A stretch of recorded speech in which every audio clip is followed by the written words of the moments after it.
What is good, Moody? Welcome back. Welcome back. How's the Yeah, holidays? it was good enough. Good enough. We're glad it's a new year. South Carolina was warm. Definitely nowhere close to jacket weather at all here in Yeah, South Carolina. So just a nice 70 degrees on Christmas and the that's day crazy. On the after. East Coast, that's hmm crazy. Yep. And like I said, went to a little party, little function afterwards. Pretty nice. Got back to the crib at like 3 a.m. Then drove all the way back up here the next day. Yeah, But yeah, we back to it. It is 2026, first episode of 2026. What episode number is this? 78. 78. You got somebody off the top of your head? I want to say Bruce Smith Okay, sure. Because was 78. I did not think about it again. I'm still Yeah, on holiday brain, but it's just yeah. That same here. I told you, like, pretty much just watching a lot of Stranger Things, catching up because I didn't even watch it because they broke it up into like three batches. mhm. But before they, well, it was two batches, and then the finale was 2 hour episode. But yeah, man, that's pretty much my Percy. Yeah, end of an era. Stranger Things wrapped up, and Mhm. I thought I did a pretty good job by the end of it. I think the biggest critique that you could have, because I know you haven't watched it, but not to spoil it completely, but the final battle Mhm. felt pretty quick and easy. Yeah. They were able to figure out You didn't they get they, the. they were able to figure out like what to do with it and succeeded on the first try. And so Mhm. I get it. It's only 2 hours. You can only do so much, but outside of that, I do think they wrapped it up in a pretty in a good fashion.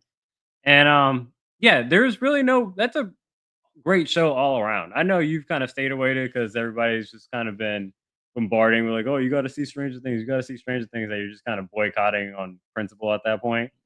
But no, when you do get to it, it's really enjoyable show, and you definitely would like it because you're a big D&D fan too, and Listen, you're and yeah, it's not I haven't seen it. I remember I watched like half of season one. yeah, Of course, I don't remember any of yeah, it. yeah. But again, it's also like again, we as much as we play D&D or you're reading books and things of that nature, um, it's been a huge catalyst in getting Oh people yeah. in playing D&D. Oh yeah. So, shout out to Stranger Things, end of an era, one of the great shows of television history. Netflix I'll take show. your word for it. One of the best Netflix shows for sure. I say in general, it's a great show. Like Yeah. it'll be recognized as like one of those ones. Like obviously, you can't compare it as far as like drama and writing and I was acting, but it's more of just like man, like these like when you think about great TV shows, it'd be like yo, Stranger Things was that shit. well, from one great show to a not great show, I've already told you about this similarly, just to fill in my Percy gap, but Heated Rivalry. Again, apparently that's a great show. You keep saying it's a not great show, but Well, like it's like it's not great in the sense like I don't know how much I already listened to the finale pod, mhm. of the Prestige. It's Mal got a actually had Joe 98% came in. on Rotten Tomatoes, No, the performances are 9.2 on amazing. IMDb. The performances are great. I would say the like you said, I think it's a maturity hump Mhm. that people have to get through for sure. Because I told you I would use the word steamy. It gets steamy, and I would use that word for other shows too. Yeah. But like HBO, those shows are for adults for a reason. You know what I'm saying? So, but it ends, and like I said, it's very nice note to end the year on something super sweet. Like I was literally watching the finale of that on Mhm. New Year's Eve. Yeah. So yeah, very uplifting. Like, oh, they're so in love. That's all. It's a romance. There you go. Go watch it. Canadian show, All right. and they had to like because when you first turn it on, it says like there's a new chime, and it said like Mhm. Crave original, and then Crave is just like Canada's like NBC or I don't know one of their streamers basically, Yeah. and they got like different like I forget who it was, but one of them, Andy, was just talking about how like they got different like Canadian laws for like their media and stuff. Like it got Mm. to be like over 50% owned, and only, like they have to be approved by 50% of the government or some shit. It's something like that. He was able to say it, real quick. Like, oh yeah, they got some funny laws up there, Mhm. which is why somebody in America you're just seeing on HBO Max that it's like, oh, it's just an HBO Max show, and it's like, oh Mhm. no, it's actually north of the border from Yeah. America's hat, as some people would say, but.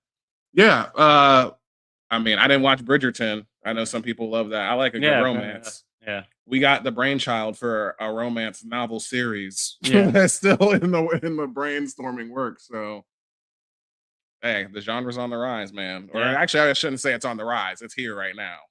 Everybody likes to cozy up and stuff, especially in the colder times. You Yeah. know, it's perfect for the holiday season. Well, is there anything else we got for Percy? We got a lot to get through. I mean, the majority of this episode, like my mindset was all in the Uppies. So Okay. that's Well, why let's get to the Uppies. let's get to it. Doors opening. Step back to allow customers to exit.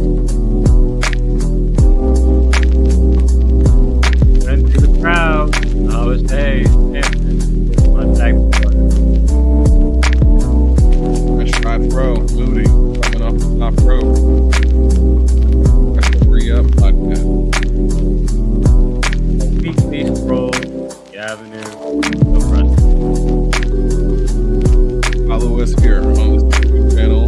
Like, comment, subscribe, all the engagement things. Give us the email. Episode 78 of the Wrestling Re-Up podcast. A lot to get through. So last week of 2025, we got the first episode of 2026 of wrestling with SmackDown. Mm-hmm. And yeah, a lot of things Uppies. happened. And Yeah. yeah, obviously we got the Uppies that we got to get through as well. But a lot of things also happened in this week of wrestling. I mean, we had 2 weeks technically, so we got to like speed run. I talked about last week. Oh, you did? Yeah, you did talk about it. Excuse Yeah. me. Yeah, I was there for like at least squeezing our predictions in and stuff. Yeah. But that's the biggest thing, I guess. Like the fallout of like that's the only pay-per-view that was last week. Was Yeah. World's End. Let's get into that because I won that handily. Yeah. Surprisingly, in my aspect. I don't think. I feel like maybe the I've thought about break- this for a long time. Yeah. Because I'm not going to say that I gave this to you at all. Mm-hmm. But in the sense of like, I remember thinking there's only like, it's also similar. Like, you talk about, you get your ass beat like by 80 points in fantasy, that it doesn't really matter. Even if I sub my bench in, I'm sure I still lose. Yeah. But the swing for sure was, like you said, Mercedes and Athena taking the tag team titles. Yeah. The first defense, like, I was like, I typed in the chat, I was able to get that to you, that I was just like, individually, that should not be possible. Mm-hmm. That, either one of them should be pinning. Mm-hmm. Granted, we'll update with this week, so we do get more legitimacy in the pinning segment that we got here with the ending of Mercedes with her shoulders on the mat. Because I said that there's going to be a new tag team finisher, Athena's shoulders on the mat. Either way, I was dumb to pick them. And then also, I would say MJF, not picking MJF just because we've had 2 of those contract cash-ins since, he's added the new fucking rule or whatever that it has to be 2 weeks, which takes all the air out of it. Yeah. And it's like, that's as good as you can do it to like, oh yeah, MJF is out of sight, out of mind. He can cash in like his contract off screen or whatever, even though he showed up and did it, And then it's like, oh shit, we got a new dynamic, So not picking MJF because you have to legitimize that whole segment. Yeah. Or not segment, but that whole contract thing, the tournament that you get for it. Same thing for like the last one that I said last week. The last one person to use it was Athena, and she lost. And I was like, are you gonna have both of them? That's what would be stupid. Yeah, exactly. But that's where I was just like, still kind of a short reign for Joe, or this would feel kind of like this is not taking any air out of Joe's reigns. But the word transitional champ always sounds so negative. But it feels like just because you're talking about like where's the investment in storyline or heavy investment versus a lighter investment, and who your champion is or the storyline that they're in, where I feel like, oh, it's going to be a deep investment. We already have MJF's Road Gallery. Yeah. That's all in front of him right now. Swerve, Hangman, and Samoa Joe. So, and again, like we said, but Swerve and Hangman were not winning this match. Yeah, absolutely not. Even if it was in its original format of being a triple threat, I guess you can get to that storyline if one of them was to win in that match. Yeah, like maybe you got to think they cancel each other. That'd be pushing their storyline a lot further to faster to conflict than they're probably trying to do right now. And so again, if you want to keep them as a tag team for now on being on good terms, but eventually you'll get to them, having their typical, feud. Yeah. You want to burn that a little bit. That you got to add somebody else to that mix.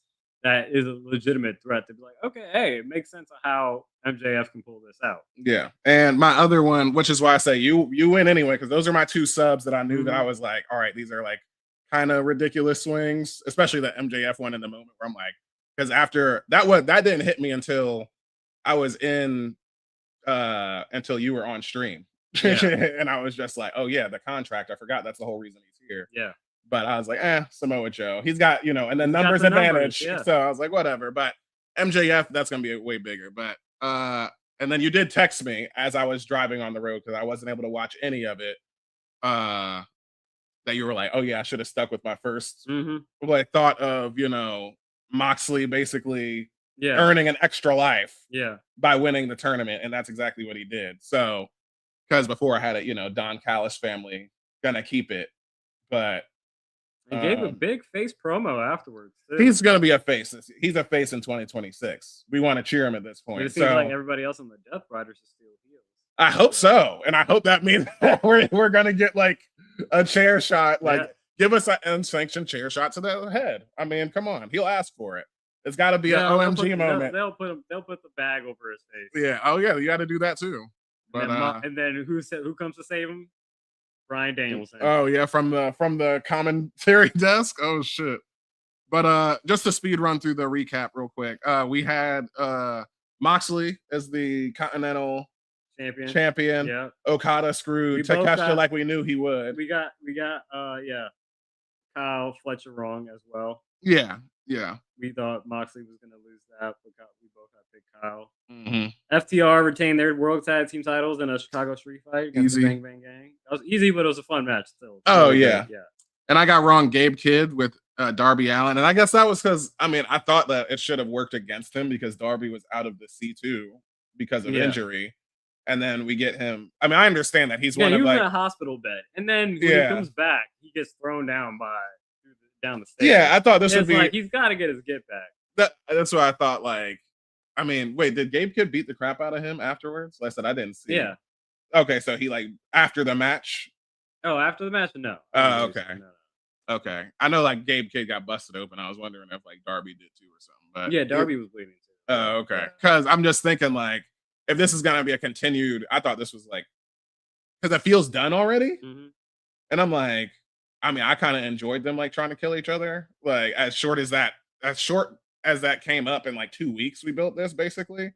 I was like, okay, this is just a holdover match for Darby, and it's like, okay, well, I guess just betting against Darby straight up probably is wrong. Not over yet. Like, we might see the continuation of on Collision. Tonight. Death Riders, you had them winning in the mixed nuts match. I had the conglomeration. I got that right. Yep. That was a either way for me. I was like, that's fine. Yeah. And they wrestled some more in the past 2 weeks. So, and even this week. So yeah, they're clearly still fighting. Jamie Hayter lost to Chris Statlander. Yep.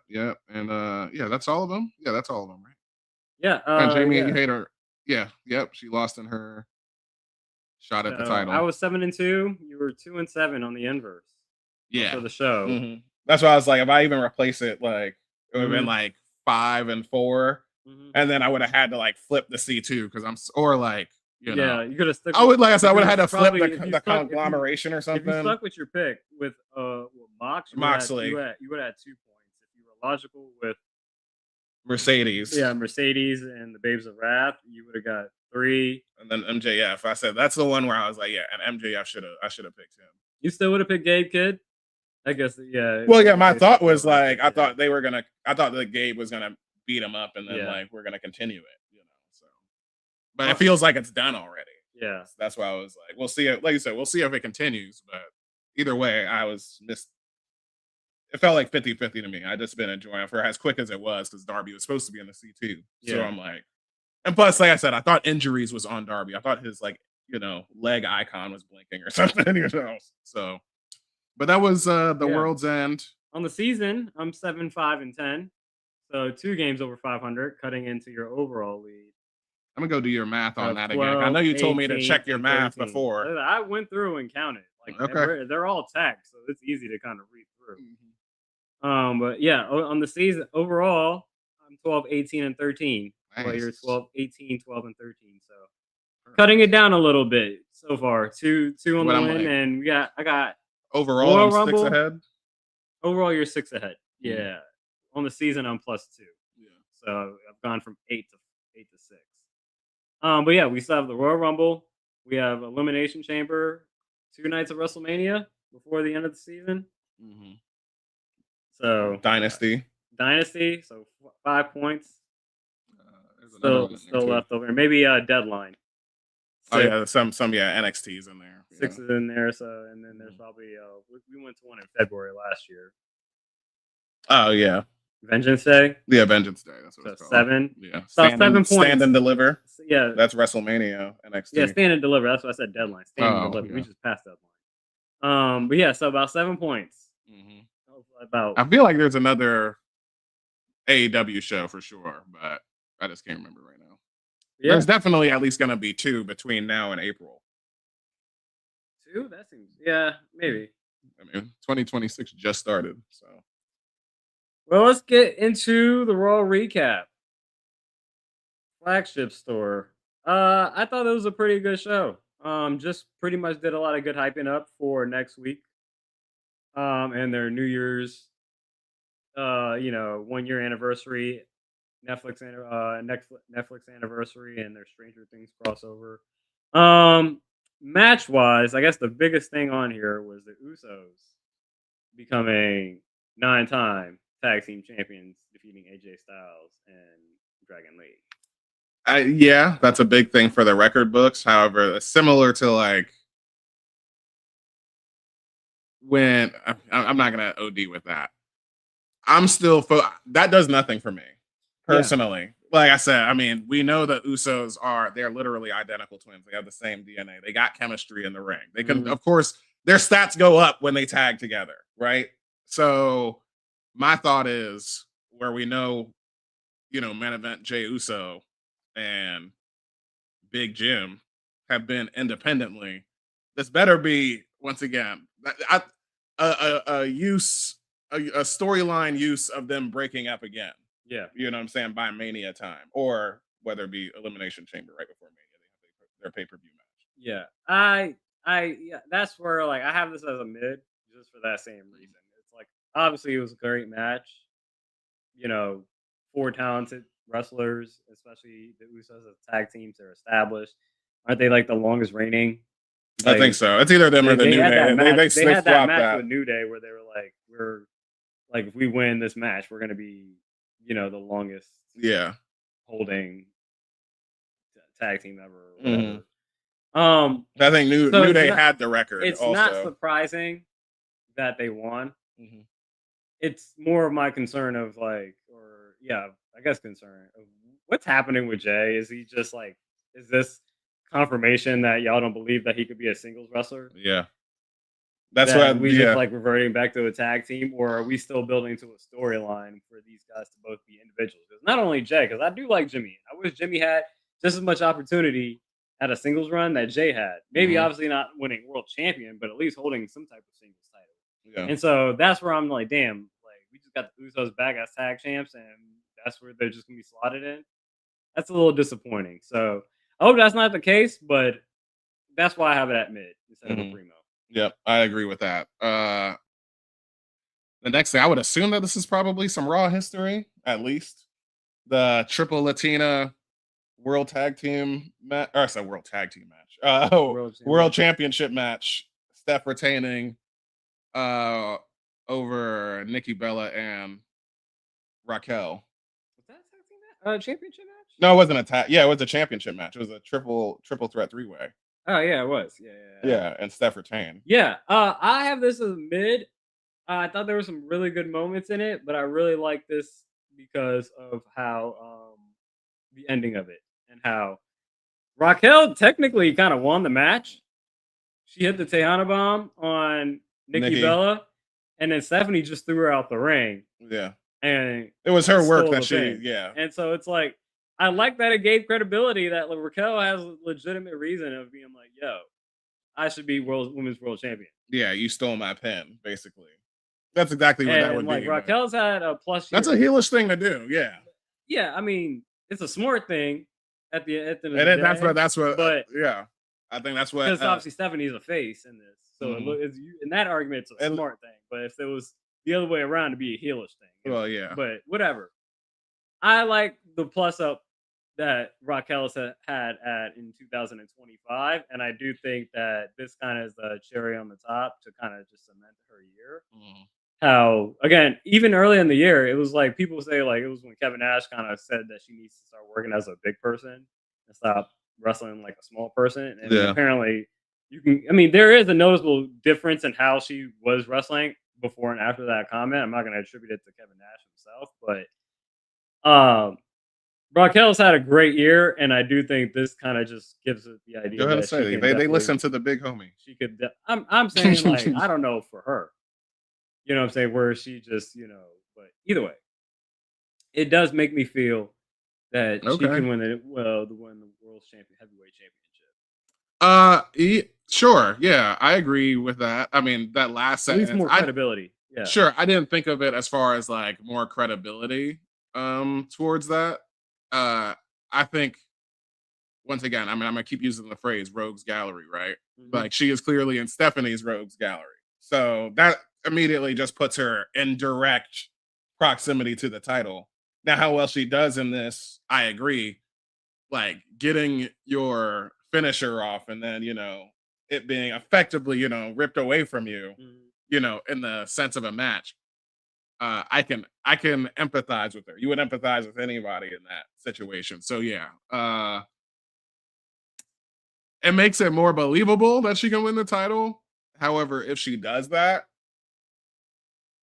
I mean, she would have won the title against Nikki, so it doesn't matter. Like, she could probably go up for the Tejana bomb on Stephanie, and then as she tries to bring her down, Stephanie just puts her into like an armbar or something like that, and tries to like submit her. Like, it's still like I'm here for the one-on-one match, which might happen at Royal Rumble. You know what I'm saying? But I'm here for it. I thought that it was a good look for Raquel. yeah. Other than that, my other two mids on the show were both the promos, and I really enjoyed both the Braun and Punk promo. Think Braun, obviously, Punk is a master on the mic. Braun, I do think he's shown like prior to his speaking role in this Punk promo series, he's like, all right, this definitely has something here, especially in his time during NXT 2.0. But him working with Punk, he's been on another level. And again, more credibility. Not that you didn't even need to know that he was going to hold the world championship. This guy on the mic definitely comes off as an intimidating badass that he is. Yeah. And so I say it's a toss up. As far as like for if he actually pulls it off next week for that, that'd be the first episode of Raw. Yeah. Oh no, it'd be the first of the new year. First of New Year. Yeah, that's right. That's what I mean. Yeah. 2025. But yeah. And it's Netflix anniversary too. But yeah. Right now it's a 50-50 toss up. They've done a great job of building this matchup for next week. And the same thing for the Maxine and the Becky promo. Maxine again stepped up tremendously. One of the breakout star nominees probably of the year for the Uppies of 2025. Held her own on the mic, had some good, shots at Becky, and then Becky, I thought, came back with some good shots back. How long has Becky been saying "Welcome to the big time"? Like just that specifically? Because I don't think she wasn't saying that with Lyra. I'm not sure. And who else did she? This has been her two big feuds around the IC title. Who else was involved in that? Because there was a triple threat. Was there? Bailey was there. That's right. So I mean, Bailey, she's in storyline with Lyra now too. So she actually beat them out of the IC into their own storyline. But I was gonna say, I mean, like you said, just wrapping up the year with that promo from Becky. That really stuck with me where I was like, I feel like she's been saying it for like maybe like 2 weeks or so. But like, I know she's been saying she's big time Bex or whatever, but welcome to the big time. I'm like, see, that's not too over the top either for this character, for her to be like, and it also condenses her character in a sense Mhm. where all she is like that. She's been around the IC title and working with younger or like, Mhm. more mid card type women, bringing them up, you know, and I that's a mean, good adds way some to do it in a credibility to heelish anything too, way. because it's like, yeah, when she says it, there's actually like legitimacy. She could back it up Yeah, because like I beat she is Ronda Rousey and Charlotte Flair in WrestleMania. she is the big time. You know what I'm saying? Exactly. Like Yeah. she's a double champ, all that stuff. And Mhm. so when you're no matter where she's at on the card, what she's fighting for, whatever you got to be involved with Becky, you're dealing with the big time. Yeah. So shout out to both of them. And again, possible toss up, but I think Maxine I'd lean 60-40 Maxine or Oh yeah, in the like 70, rematch. yeah. Oh yeah, I'm leaning 65, I'm taking 35. I'm taking But Maxine in the rematch. yeah, Yeah, that Punk and Braun, that's closer to 50-50. I'm taking Braun. I'm going probably 55-45 Braun. Yeah, and I think that's maybe where I meant like as far as like that. Maybe that's where the emphasis of like transitional champ comes from when I was mentioning Samoa Joe because it's like CM Punk being champion for how long would this be? He wanted I feel like it's been Saturday like night's main event. so that's been like a month. Yeah. So a month until like yeah, I mean that's about the same length. I guess because CM Punk is like a way bigger, not obviously like one of the biggest draws in wrestling, but Samoa Joe's legit too. I guess it's just like we don't feel like he's always in the main event slot versus where CM Punk, no matter where he's at, he's always, that's who people are paying to see for sure. So maybe that's the difference. Other things on the card for the match wise. Yeah. Ray Mysterio had a match with Austin Theory. And an instant shenanigans with Logan Paul interfering. They end up jumping Rey Mysterio until a returning Penta comes back and saves Rey. And probably get a tag team match coming up with these two. Sure. These four. Yeah. And then you just got to add in, like, maybe he gets the temporary assist from his brother from SmackDown. With a faction, you can always just run it into the ground You as far as keep like running that, but it's like they're on different shows. Well, sure. I mean, yeah. Not just him. It can be whoever else. I mean, Ray teamed up with a bunch of guys on SmackDown randomly because the MFTs was walking around whooping ass. So. I bet you we get an interaction in the Rumble between Ray and Penta. Phoenix specifically? You talking about Phoenix and okay, yeah. Because you say Ray, you gotta that's Mysterio. So, but yeah. I mean, it's good to see. Shake just for the fact that it was great to see Penta return. And but I didn't even care for the match, and then to add the Logan interference, I'm like, I really don't care. Yeah. I was gonna say about that if anything similar, I guess I mentioned it before, Roz. I just like the look of the Vision as just being the young guys now that Seth is out and like Austin Theory is here. And I'm glad that I went back and watched the Raw highlights because I wanted to hear the reaction to Austin Theory. And it was pretty exactly what I thought it was, which was like moderate jeering, where it's like, man, we've done a lot of work with Austin Theory. I have belief that we can get Austin Theory over in the Vision. I believe that. I think so. And that makes me kind of excited, honestly. Because he was similar to Roman, like he was Vince's pet project. Like you are getting force fed to us so much. Like that's one of those things where it's like we saw that in the beginning and the crowd where I say that with shows. I'm glad people are like that with their wrestling. You force feed us Roman, it's like, all right, man. It takes The Rock coming out here and raising his arm, and he's over here like confused, like I'm getting booed, nigga. Like this is weird, but I think with Austin, go ahead. I was just gonna say Paul Heyman and the streak that Braun is on. Yeah, with both of those two things, I think Austin Theory can be legit. Hopefully, how much he talks. That's why I was gonna say. I think that's something else. I think that's where he might succeed because I think Austin Theory is a great in-ring worker, and I also do think he's a very talented on the mic. And I do think that, like, I think we're getting a little bit more scripted promos and just things that are like you got to fit into the certain box of the character. But I do think working with Paul and also his natural ability, I do think there might be a kind of like to your point with Rock. Well, you're talking about Rock raising Roman's hand. I'm still going back to Rock when he actually turned heel and joined the Nation of Domination. And he kind of gave that initial promo, just kind of calling out the fans. I do think that Austin is going to have Austin Theory is going to have some of that in it, where he's not going to obviously be The Rock. I'm saying he's going to be a little bit more feeling of not uncuffed a little bit. Yeah. And not feeling that he needs to be on the hook on everything and needs to follow a certain thing. I think there's going to be more naturalness coming from his promos where you'll really shine in it. And I do think that's where he's going to start getting over, especially as a heel. Yeah, I agree with that. And then you add the element of like Logan Paul, the natural. Like, because I mean, Bronson Reed, he's just going to be the big quiet guy. But I could see the three of them growing up. Speak too. Oh yeah, he can. I'm just saying he's got a little Samoa Joe to him. I feel like. Yeah. Oh yeah, for sure. I mean, especially we talk about like just weight distribution. Like that. Well, I'm talking about his promo work, where like obviously Joe is like a lot more of a poet, but I do think there is some type of kind of poetic cadence to how kind of Bronson kind of talks to you in a sense. Like he's a big monstrous guy, but he does have some kind of like intelligence. He does have intelligence. Oh, for sure. Like we saw it. That was Great Might where he was doing, on the way to like his rivalry with Roman up until their pay-per-view and all that stuff. So, last bit of news coming out of Raw. Dominic Mysterio was announced that he was out indefinitely with a shoulder injury.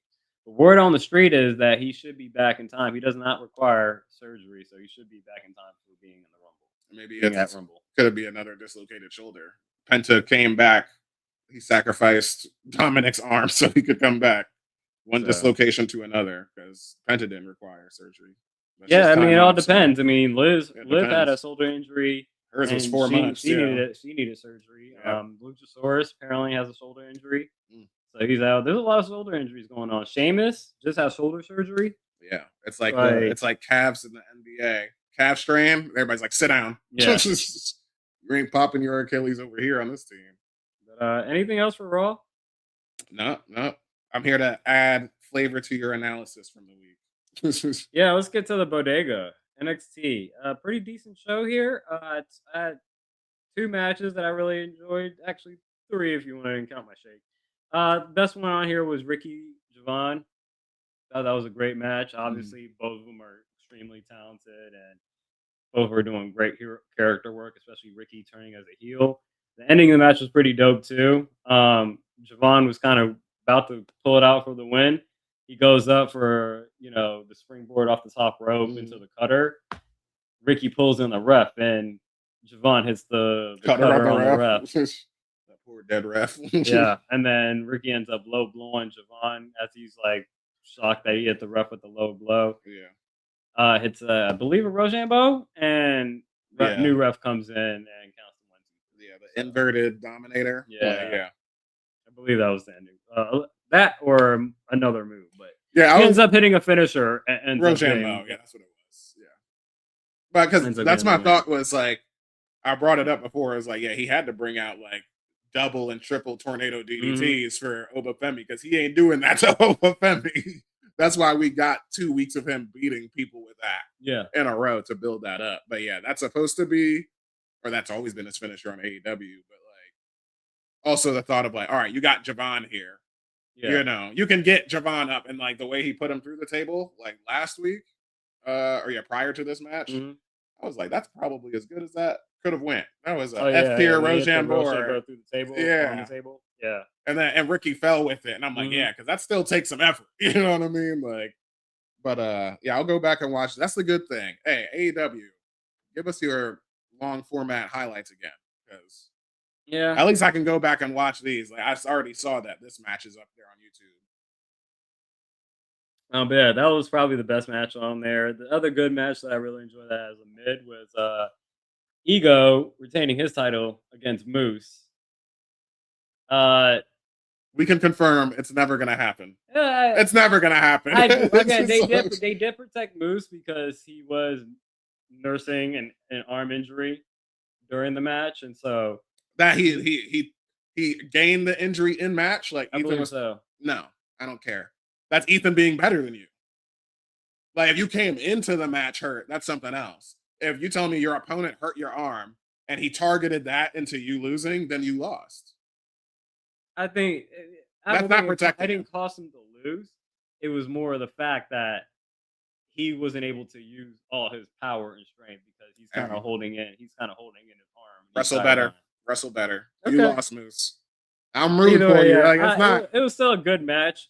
Yeah. Ego is obviously one of the best characters on NXT. Best workers too, just as far as like his consistency. His fate, like honestly, that's why I like. He's obviously so like Raw ready or He's SmackDown ready. He's ready. ready for the main. He's ready Like for the his main facial, roster. like just I mean, honestly, just the stuff that I think literally just Chelsea Green coming down is just like working his like I don't want to say working his comedy chops. We already knew that he was funny, but like his just working a group because he hasn't had to do that at all. So working with women is interesting dynamic, and he still gets to do his like shtick, Yeah. you know, and like his facial expressions are great. They like, need to bring him to SmackDown. Yeah. Oh, He's funny. And then backstage. Exactly. That's where I'm like, man, like, yeah, he's ready right now. Like when he was just like, when Moose first came out there, like last week, and he was like, "Oh yeah, it's already been run by Ava and everything." And then she comes out and is like, "Oh yeah, it's a great idea." He's like, "I don't think that's a great idea at all." Like, nobody talked to me about this. Or like, just very like, I don't know, believable. Also in character, he's great. So yeah, Reggie for the NXT crowd. Yeah, man. They They were NXT. flat. No, not even flat. I get there's a heel talking, but you don't always have to drown them out and just take over the promo. And it sucks. And I've had this at Shake previous times because I'm just like, okay, whatever. But now it's just a consistent thing where I believe it was I was gonna say, yeah, who's the Izzy heel? Dane Oh, was okay. cutting a promo before Tatum came out. But the whole time during the promo, like they're not even like Listening to Izzy. they're not even listening. She's continuing her promo like a professional, but like they're not even chanting or even connecting with what she had saying. They're just doing their other thing. Like they'll be like Izzy, the door, or whatever. It's just it gets to a point where it's not quality fan participation. Yeah. Obviously, you want them to be involved in the show, but like at a certain point, and especially how small that area is, it's just like it takes a it looks bad on TV. Yeah.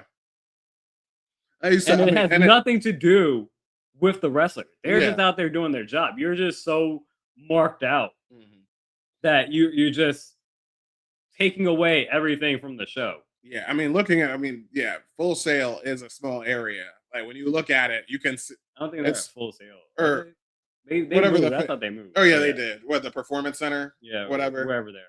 Exactly. Either way, it's the same build, and I'm just saying, like size wise, it only takes like a little bit of people. Like if you got like 15 guys who want to be drunk and obnoxious, then it'll catch fire in other spots. But like that is the unfortunate part because those highlights did run for a bit, and I'm on Tatum's side, obviously. I'm with my girl, but like, can we hear it? The only thing I heard from Izzy's promo was the fact that like nothing that like if she was listening to Izzy, then she would still be women's champion.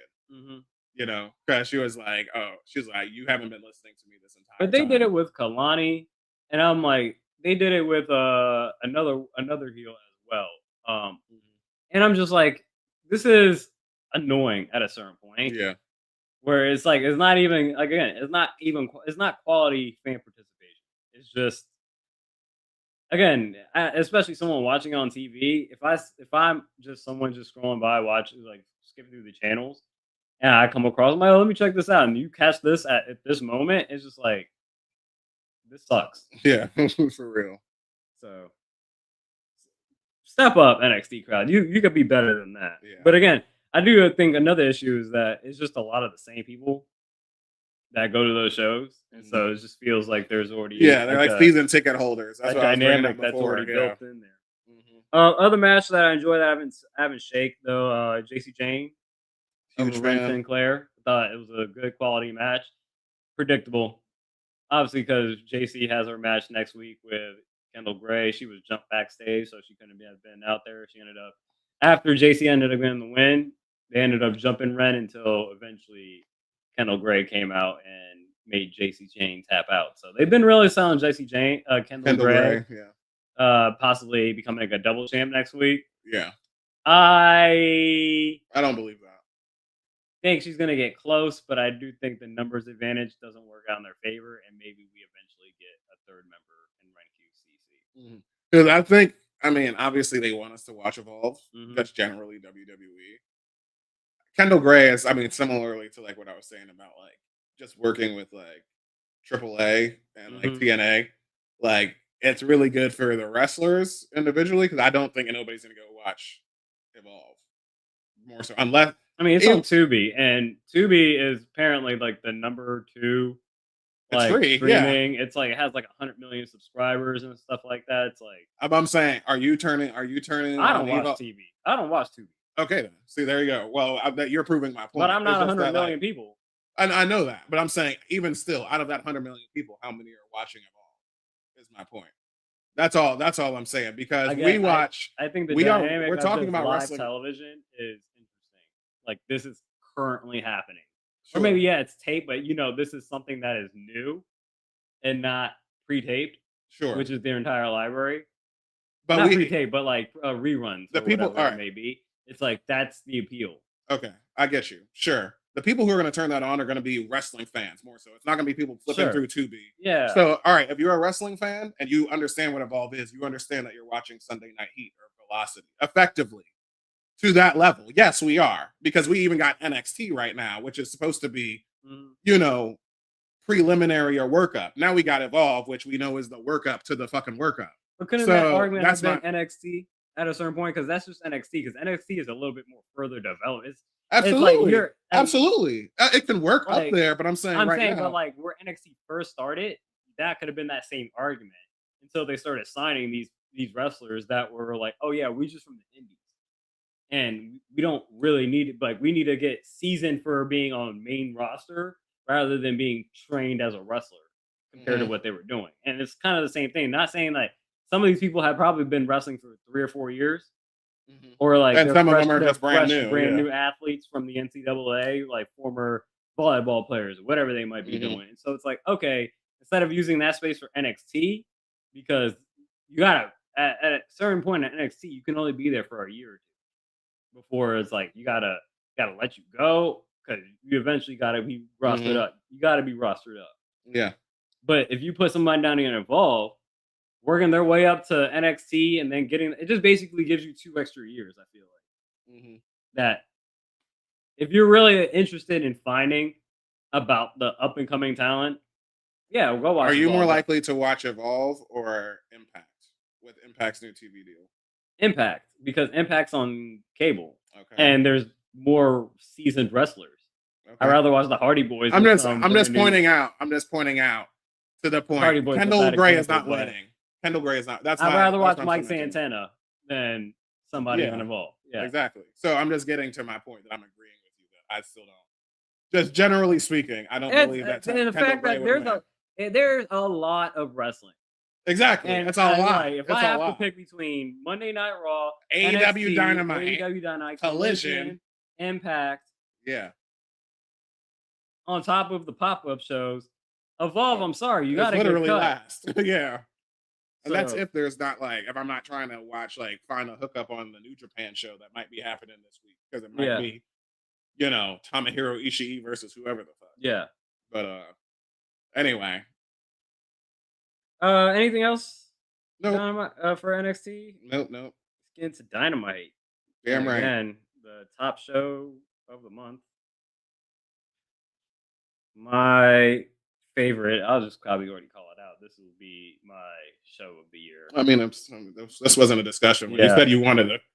You said you wanted to add the category. Pay-per-view made sense to me, but you said show of the year. I was like, okay. Yeah, it makes sense. I mean, you could do that. Yeah, you're right. Let's start with like the biggest note for on sure. Here. The biggest Primo, hallelujah. This was almost. I was gonna think about it putting it on top shelf. This is like standing on the line of Primo and top shelf for me because I'm like, if I put it on top shelf, I was like, that's my bias because my birthday's this one. But I mean, yeah, if it's for that reason, then yes. no, it's not only for that reason. It's obviously a great match too as well. But yeah, Willow. I have this standing at the edge of the primos, looking at the border of in blue streak Mhm. at top shelf. Willow defeating Mercedes to take the TBS Championship away. Yeah. And I guess really catapult this losing streak of Mercedes losing her title. I think maybe now we can get our crash out. She's pulling her hair out. Well, You she know, gave so- like a pretty crash out promo at Mhm. World's End after her loss to Athena against the Babes of Wrath. Well, yeah, I remember that one, but not since she's lost her singles title. So Yeah, I'm saying, but that happened on Sunday or whenever World's Mhm. End. That was like right after the match. I Like, they remember were that backstage, she yeah. went backstage and threw some stuff around, and I was Yeah. like, she could have been more mad. So, I was like, that was like a 7. You're supposed to be Yeah. at granted, maybe not, if she lost the TBS title, it's like, all right, this would be a 10. You know Yeah. what I'm saying? She's made the title matter, seriously. I think they said 584-day Mhm. reign, whatever. So she shattered, Jade was over. She had it over a year too. Mhm. I think she was at 400 and something days. So that black excellence all over that TBS title. But yeah, and also this also works directly against what I was saying prior to in the predictions, where it's like, okay, this also just similar to how the Spurs. I don't know if you're keeping up with NBA, but A little bit. the Thunder have five losses. 3 of them are Mhm. to the Spurs. Yeah. I'm glad because I was like, remember my predictions we were talking about? My predictions, but I guess my theory, I was like, I think the Spurs were title contenders, and I Mhm. thought they could actually win the title this year. Yeah. Only makes me look a little bit more I'm like, look good on that Yeah. side where I'm like, yeah, they do look like legitimate title yeah, no, contenders. it's ridiculous. But the same thought where it's like, well, Willow Nightingale, the only woman to pin Mercedes 3 Mhm. times, just generally, okay, that's a stat for you. Yeah, So 2 times in a week. yeah, exactly. And then when she first beat her, she beat her for the New Japan Strong Women's Oh, title, yeah. and that was the start of the rivalry. And Got her number. she was also legit injured in that match, Mercedes. Yeah, I remember that. Yeah. So So she's got her number. exactly. So I was like, the ratings go up against Mercedes, and I hope. I mean, first of all, she can just take it. Maybe we don't see her for a bit. I mean, that was just a weekly show. I mean, I hope she shows up. I just don't want it to be a nothing. Promo. Yeah, she got to say something. The CEO, Mhm. And Maybe she then- takes a couple weeks off, but I don't think she's gonna be off for long term. and then I wonder as if do the other titles matter as much now? That's what I'm. Well, now, thinking, yeah, too. Willow's a double champ now. She's tag team champion as Mhm. well, and so it's like, how long are they gonna hold on to those titles? now I that think she's TBS champion, pretty I long. guess, or she kind of alternates between defending them because you're fluctuating between storylines. Yeah, I just think she could hold him. She could hold him for pretty long. I have faith in Willow. Willow's I hope so too. yeah. I'm a fan. She's got a solid. She's got a serious pay-per-view cycle for both of those titles in her. Mhm.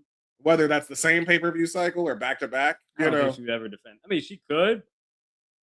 If she defended both titles in the same night, she's Oh, you're losing, taking losing one of those titles. I mean, unless Harley Cameron. I mean, she's like Maxine. She was improving too. That's her storyline. She's brand new in wrestling. So Yeah. her finishing move is called her finishing move. So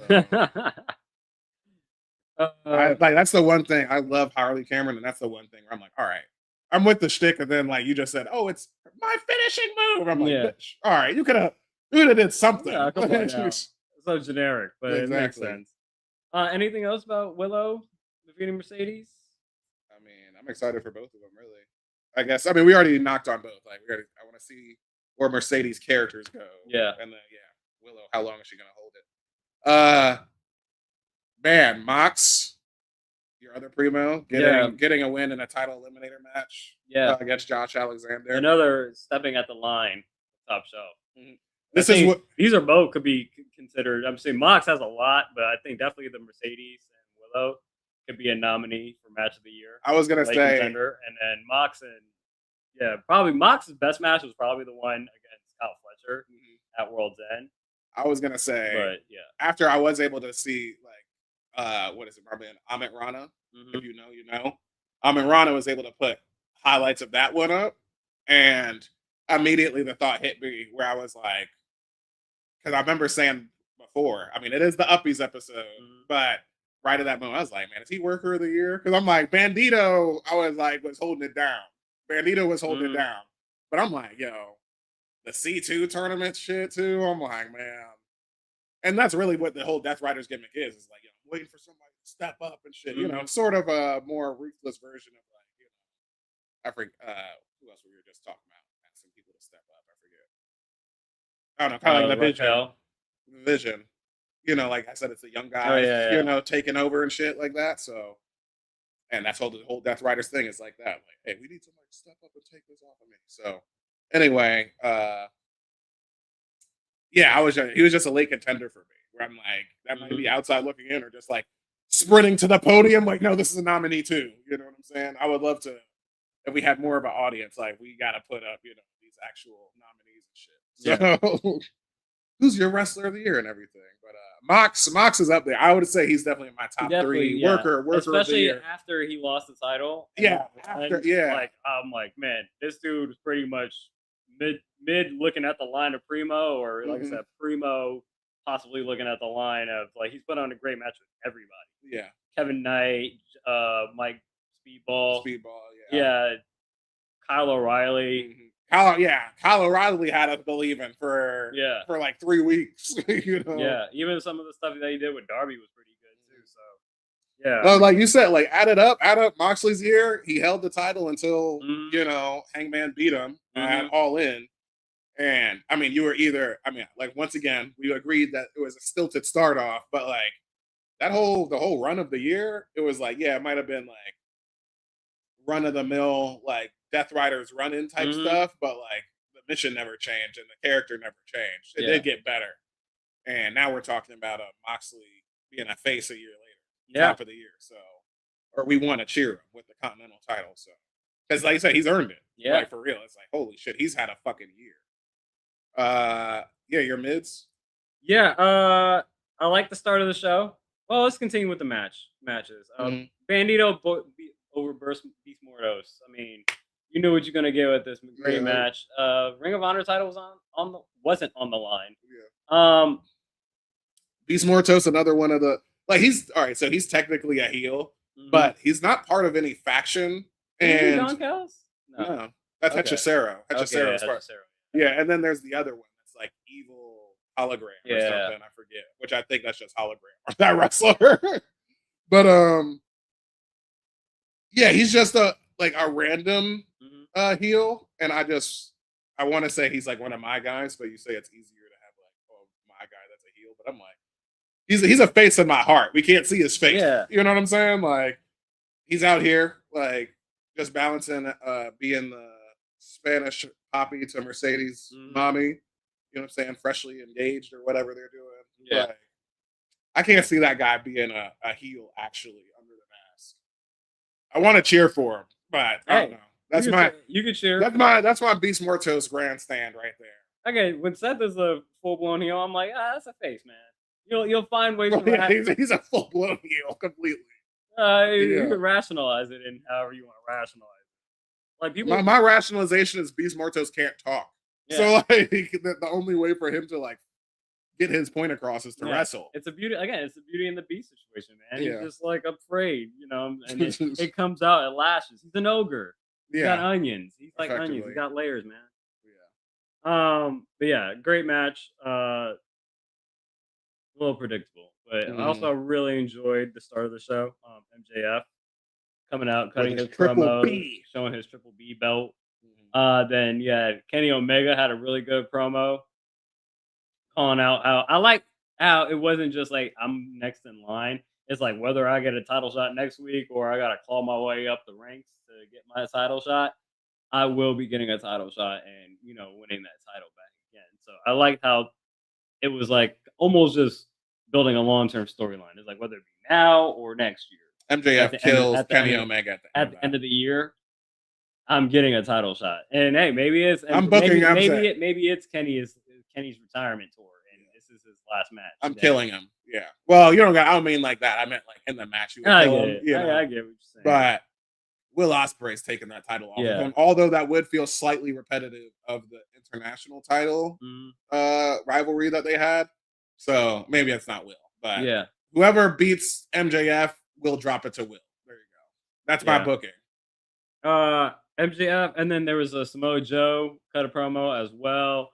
And then you also had Hangman and Swerve. They showed up come in out. person. Hangman and Swerve are just not a serious threat to the world title for me as long as they're together. Yeah. This is where it should be, like, if they just found each other magically, like, for an emergency in a tag team title situation, and, like, they would win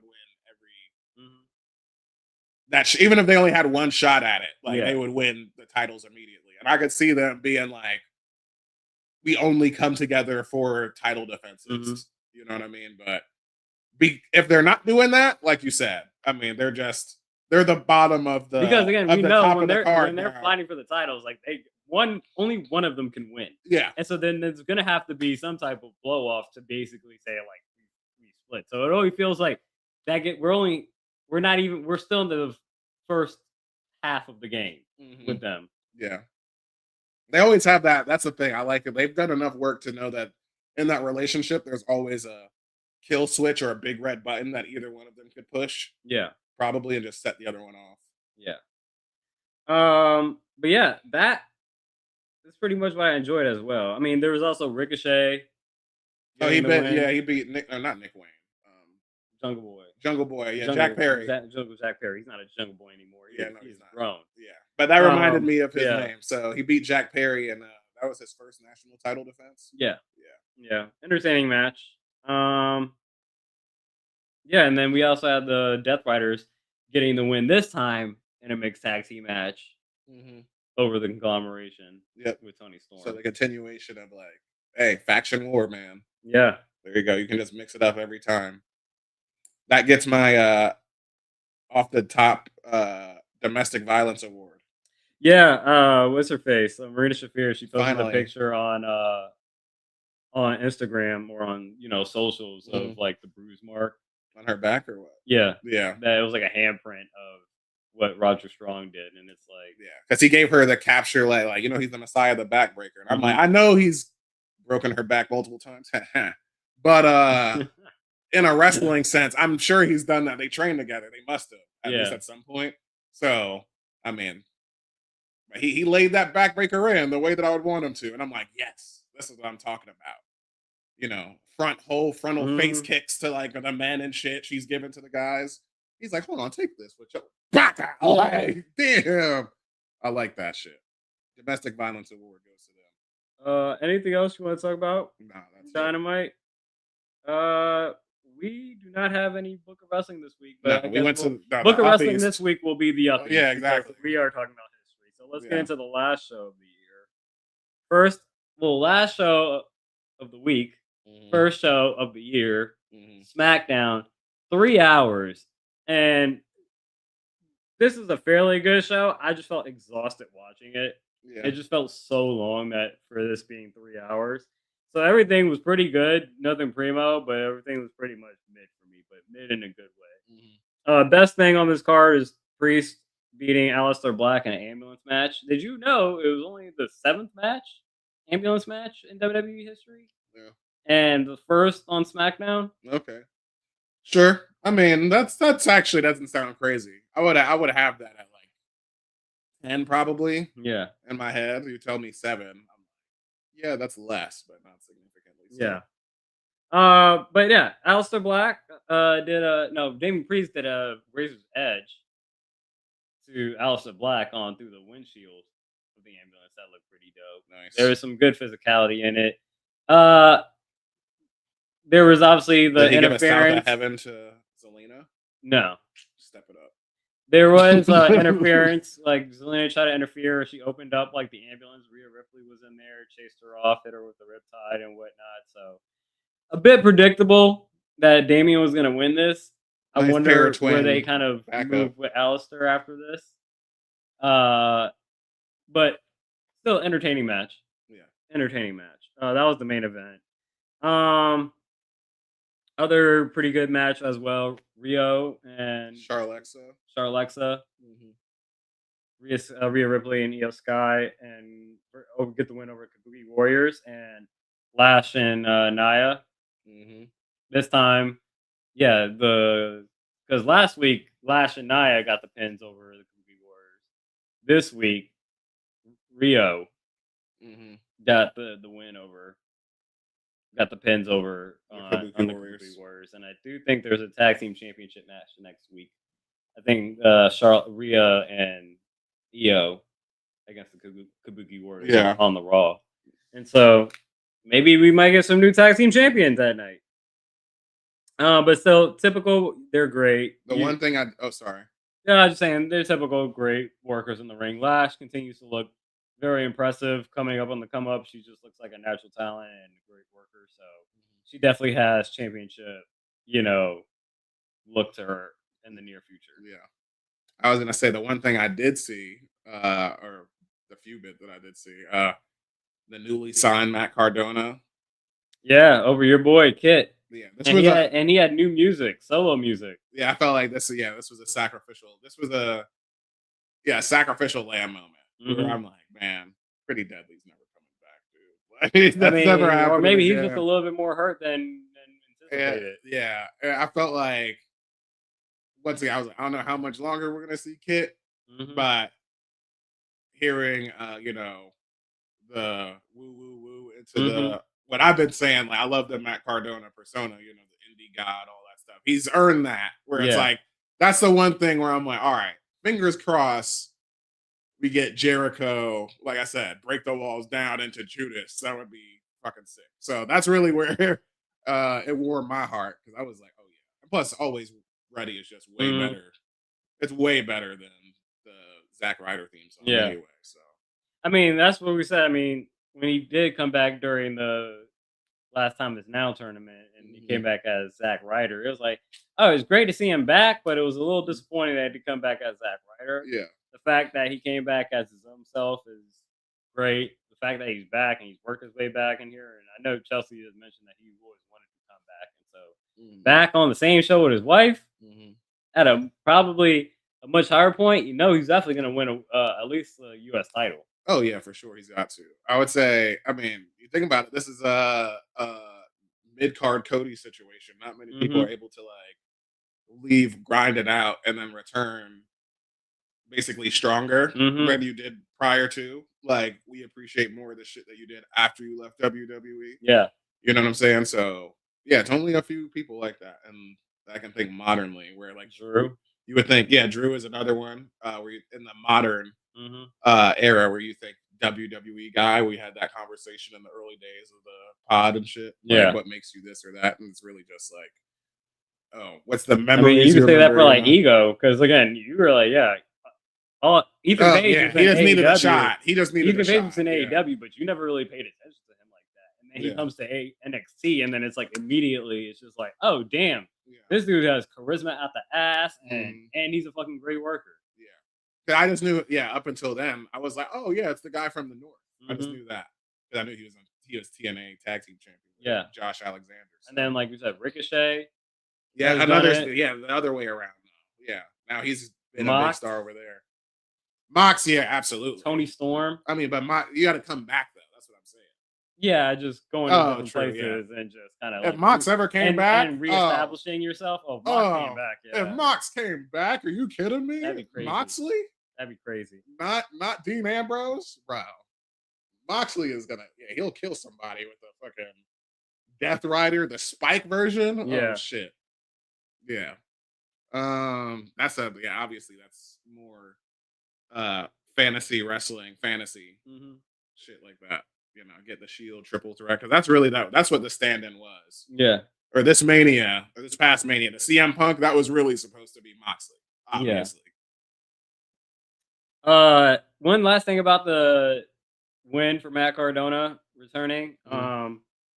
And he's officially back on the SmackDown roster, just putting that on the record. But yeah, I did like the fact that during this match, they actually let them have time to work.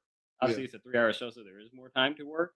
But the fact that this wasn't just a quick win for Matt, and there was a little bit of time given to the match, and it showed some Good things with Kit Wilson. He has this thing where he talks about like everyone is toxic, and he called out the Buffalo The Bills. toxic There's masculinity. That's his gimmick right now. some Buffalo Bills players on the side that he was just like, "You guys are super toxic and everything." And then during his match, people were like, "You are toxic." I was like, "Okay, like let's go." Like he's really Oh, got yeah. this over. Like, Mhm. and he doesn't even have much time actually out in the crowd. All that has been backstage.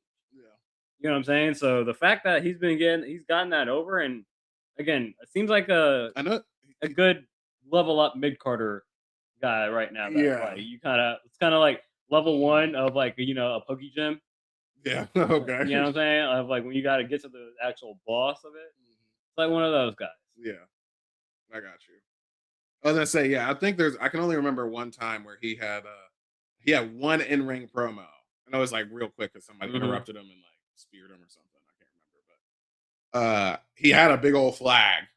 And it was like toxic masculinity, and it was like a red circle with a line through it. And it was like a big flag. And I'm just like, wait, what are we doing here? And I'm like, oh, this is his gimmick now. And that was the first time where I was like, started biting my nails, like, oh no. Yeah.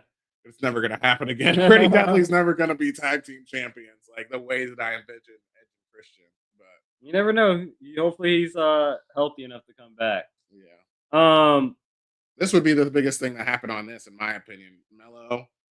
Oh no, this is that's a retention. That's right. Yeah. The win happened last week. Yeah. Yeah. So yeah, you're right. Never mind. The biggest Mello's thing would be, retaining his United States Championship against Johnny Gargano. yeah, you're right. You can put this in the right I have order. this as a mid just for the fact that obviously great match. We've seen both of them. I'm just like, how many times is Johnny Gargano going to lose a United States Championship match? Because he's just like, okay, I'm just going to participate in these Elvin challenges, and it's like, yeah, but you're always going to lose. So it's like, I know you can win it, but Yeah, it's but just like right now, it's like you've lost against Sammy, you lost against Ilya, you lost against Mello. It's like, okay, we just you know a that player you're two just- ass nigga for real. Even in NXT, your best friend backstabbed you. You had to like your best friend's fight not him. going to be here for long. Yeah. Apparently, word on the street, Tommaso Ciampa is his contract is coming up. I guess think pretty soon, and he is not going to be resigning. He's just going to let the contract run out. Where would I put Ciampa? He's not going to be on WWE no more. I know. That's what I'm saying. Where would I put him? AEW, New Japan. Maybe he does the indie thing for a bit, and then I'm like, but you still got to like put roots down somewhere. I'm like, would I go AEW if I'm him? I'm probably not. I'll probably go TNA. I'm either going TNA or New Japan. I don't know what New Japan's like. Yeah. The strong title and the never open weight title situation is, but I could see him going over there and like challenging for something. They got a bunch of mid card titles in New Japan, so we'll see. But yeah, great match. I just like again, obviously Mello's first title defense. Yeah. Obvious. I just didn't like the fact that it was like Johnny had to be again. It's just like, all right, he's just challenger of the week. Yeah, exactly.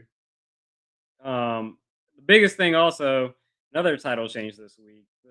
This is actually the biggest thing. Julia defeating Chelsea Green to become 2-time and new U.S. champion. Hopefully, this is a better title reign than the last one, and they actually give her something to work with. Because again, we all know Julia is super talented. It's just, and then we blame it more on booking than it actually is to her. But I'm just it's mid because I'm like, okay, WWE, like let's just not put the belt on her and not do anything with her now. Yeah, exactly. We know that she can't speak English that well. We got Italian and Japanese down pat though. That shit sound good too. I feel like she's got an English promo. It wasn't that bad. No, that's the thing. She's better than the other Japanese woman. Well, for sure. I'm just saying in the sense that like of a language barrier, just generally speaking. But I'm like, lean into it. You know what I'm saying? Got Kiana James there for mic work too. So. Exactly. But I'm like, I told you, I love it when Asuka just yells in Japanese. Just have her and Io can just yell at each other. I'm like, I don't need to know what they're saying. I know that they're cussing each other out. Yeah. So it's like have her cuss it, like have her. I mean, that'll maybe she can endear herself to some Kabuki warriors. Yeah. But not to just group Japanese girls together, but they could speak her language, literally. And I'll say this match also did make this is the first time I thought I'm like, I miss Piper. Yeah. That's why I was like, man, she's gone from injury, and I'm like, like in the moment when we were getting the interference spots, I was like, man, Piper Senton Mhm. would just absolutely crush Julia right now into like, but that's what we were missing. We were missing one. There's one Piper size like blank space Yeah. that would have helped the green regime. But outside looking in for faction of the year too. If it wasn't for Piper's injury. Mhm. But yeah, that's all I got to say to that. Good. Congratulations, Julia. And like you said, I mean, you already said it. Hopefully it's more care Yeah. into the US title situation. Yeah, and Julia's character and her stories as well. Yeah. Last thing I had on here, this is my shake. Trick Williams steps to Sammy. Sammy comes out, talks about how he wants to win he actually wants to win the world championship. Mm-hmm. He's gonna make it his goal for the year. Trick Williams comes out and talks about how he wants to win the championship too. So you're in my way, and they have a little back and forth. Trick goes backstage, runs up to Nick Aldis, who's talking to Ray Phoenix. Trick gets in Ray Phoenix's face, basically just starting fights with everybody now in the back. Mhm. And Nick Aldis announces that he is going to make his SmackDown debut next week because he's now officially a member of SmackDown against Ray Phoenix next week. So Well, that's because we got to big protect. moments for Trick, and he again held his own on the mic as well. Did some great promo. That's because we got to protect Cody. We can't put Obafemi on SmackDown and expect him to survive with the WWE title. Yeah. I mean, that's just as obvious as it's like as it's ever been. And for that reason, I could believe, even though Javon has been on Raw, he's probably coming to SmackDown too. Because I mean, SmackDown has Joe Hendry. I assume. Oh, they got Joe Hendry already. I feel like they've got Joe Hendry. It's not official. I don't know if it's official yet, but apparently Joe Hendry's slotted for SmackDown. Joe Hendry feels like a Raw guy. That feels like Elias. That's that same Elias kind of slot. You know. Apparently, USA wants him on the network. Okay. That's rumor going around is that USA. Yeah, you be thinking about the networks. I'm just thinking about like the show. I guess as a wrestling fan, once again, which wrestling personality fits which show. But yeah, I mean, I like his wrestling Black Dynamite. He's all the way up there with me. You could have Cody on SmackDown and Oba on Raw. Oba eventually wins the World Heavyweight Championship, say around I don't know Crown Jewel time. And then you get Cody versus Oba at Crown Jewel for the Crown Jewel Championship. Cody trying to be a 3-time back to back to back. No, he's not. Seth beat him. Oh, Seth did beat him. My bad. Yeah. Well, at least 2 out of 3 times. Yeah, Cody don't care about that. Though. Cody got to be a heel. Cody cares. You gotta be heel. Keep saying Cody's gonna be a heel. He's not gonna be a heel. All right. Well, either way, like I said, you can't put Obafemi on that fucking because he ain't no heel, but he's a badass tweener that you better stay out of his way. Yeah. Anything else for the Uppies? Nothing else for SmackDown? Nope. All right, let's get to the Uppies. I'm moving over to the calendar spot. We have 1, 2, 3, 4, 5, 6, 7, 8, 9, 10, 11, 12, 13, 14, 15, 16, 17. Damn, we have a lot to get through. That's like the Oscars for real. Let's go through them. First category on the card is men's superstar all around. Explain this. I mean, exactly what it sounds like. Just all around, like just when I say your wrestler of the year, just storyline, whatever you want to throw in there. Worker is just specifically in ring. Yeah. That's why I made the distinction. Okay. So worker is just like, or superstar is just like all the big moments, all the pomp and circumstance you want to throw in there. Okay. Who's your superstar of the year? So our nominees: Cody Rhodes, Will Ospreay, Dominic Mysterio, Seth Rollins. Oh, shit, I'm looking at the wrong one. Thank goodness. I was like, why am I looking at this? Okay. CM Punk. Hangman, and you put in parentheses, I feel like John Cena is too easy, but obviously John Cena would have to be listed there. Yeah. Is there any other nominees you want to call out? I mean, basically look at the men's worker list. This is where I would also put seriously Moxley. I would put Moxley here. Okay. For real. I feel like shit. Would I go Moxley? I probably will because I got Hangman Page. Did we list out Gunther? Gunther is not on here. He's in Underworker. Yeah, he's Underworker.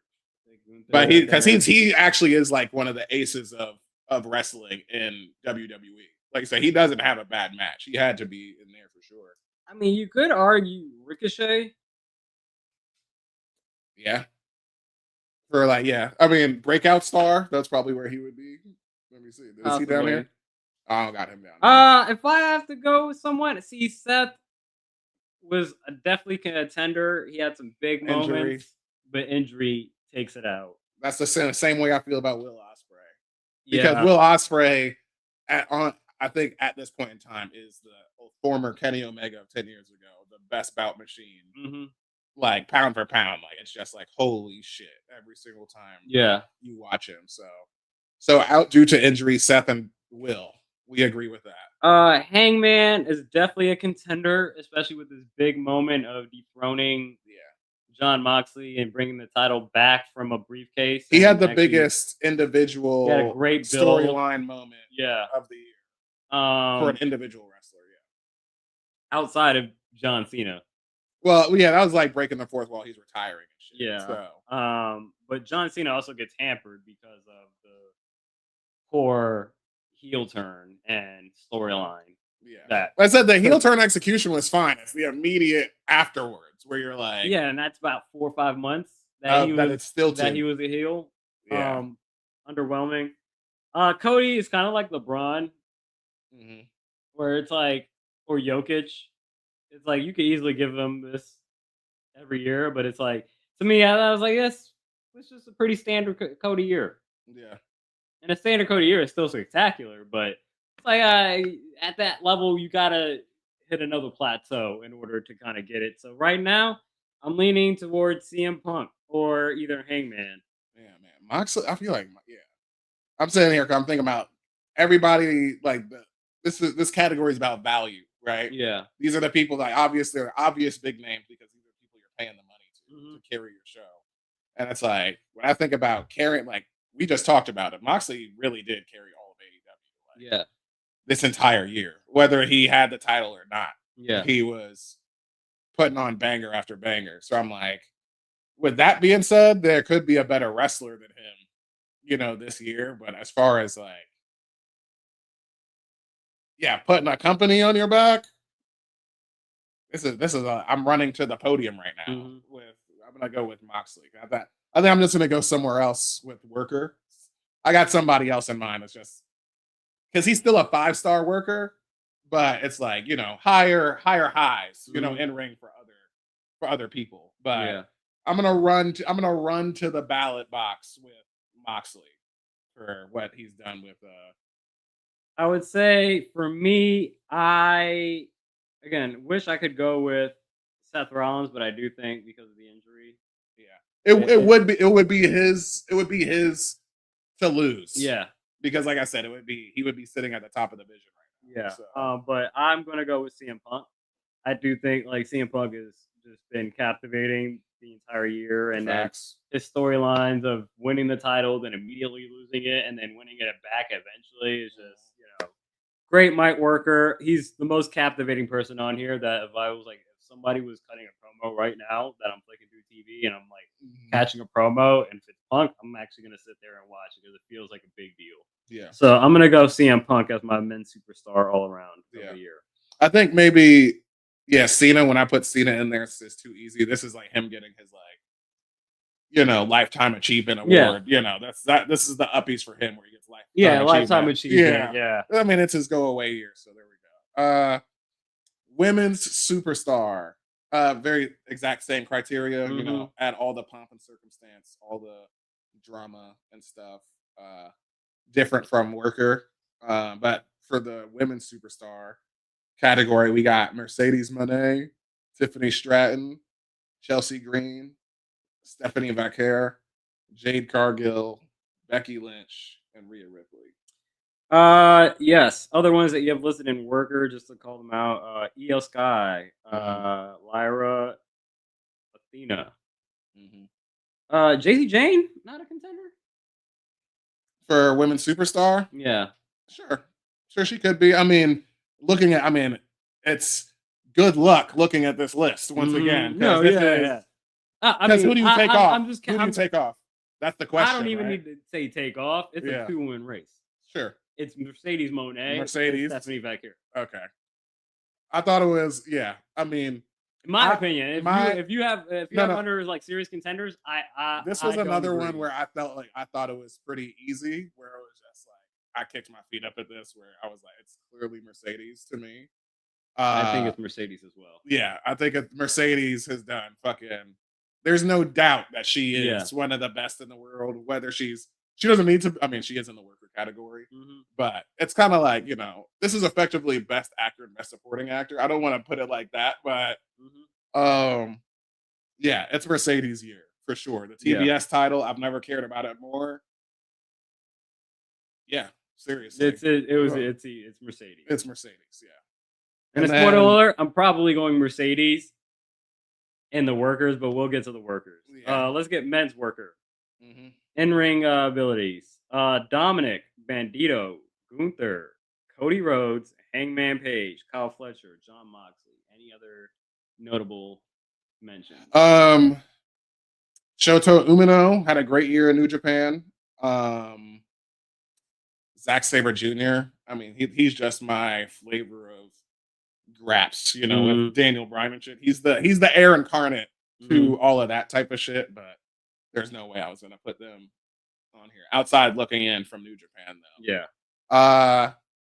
For me,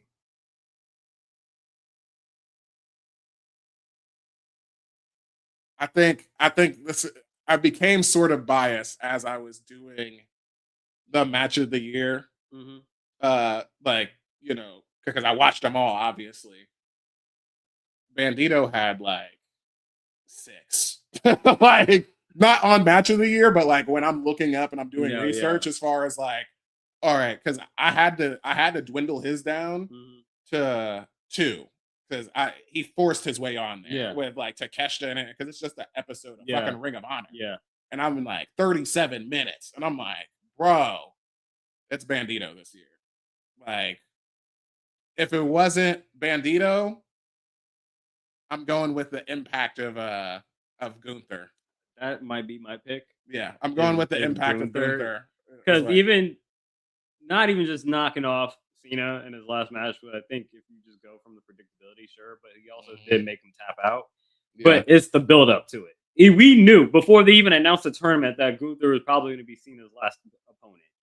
He shored that up. He went through Javon. He went through Leon Slater.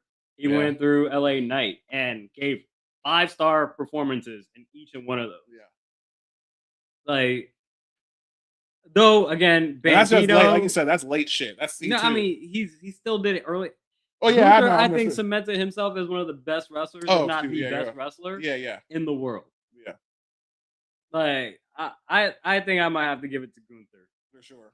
But I do not argue against Bandito, because Bandito, he had some great matches.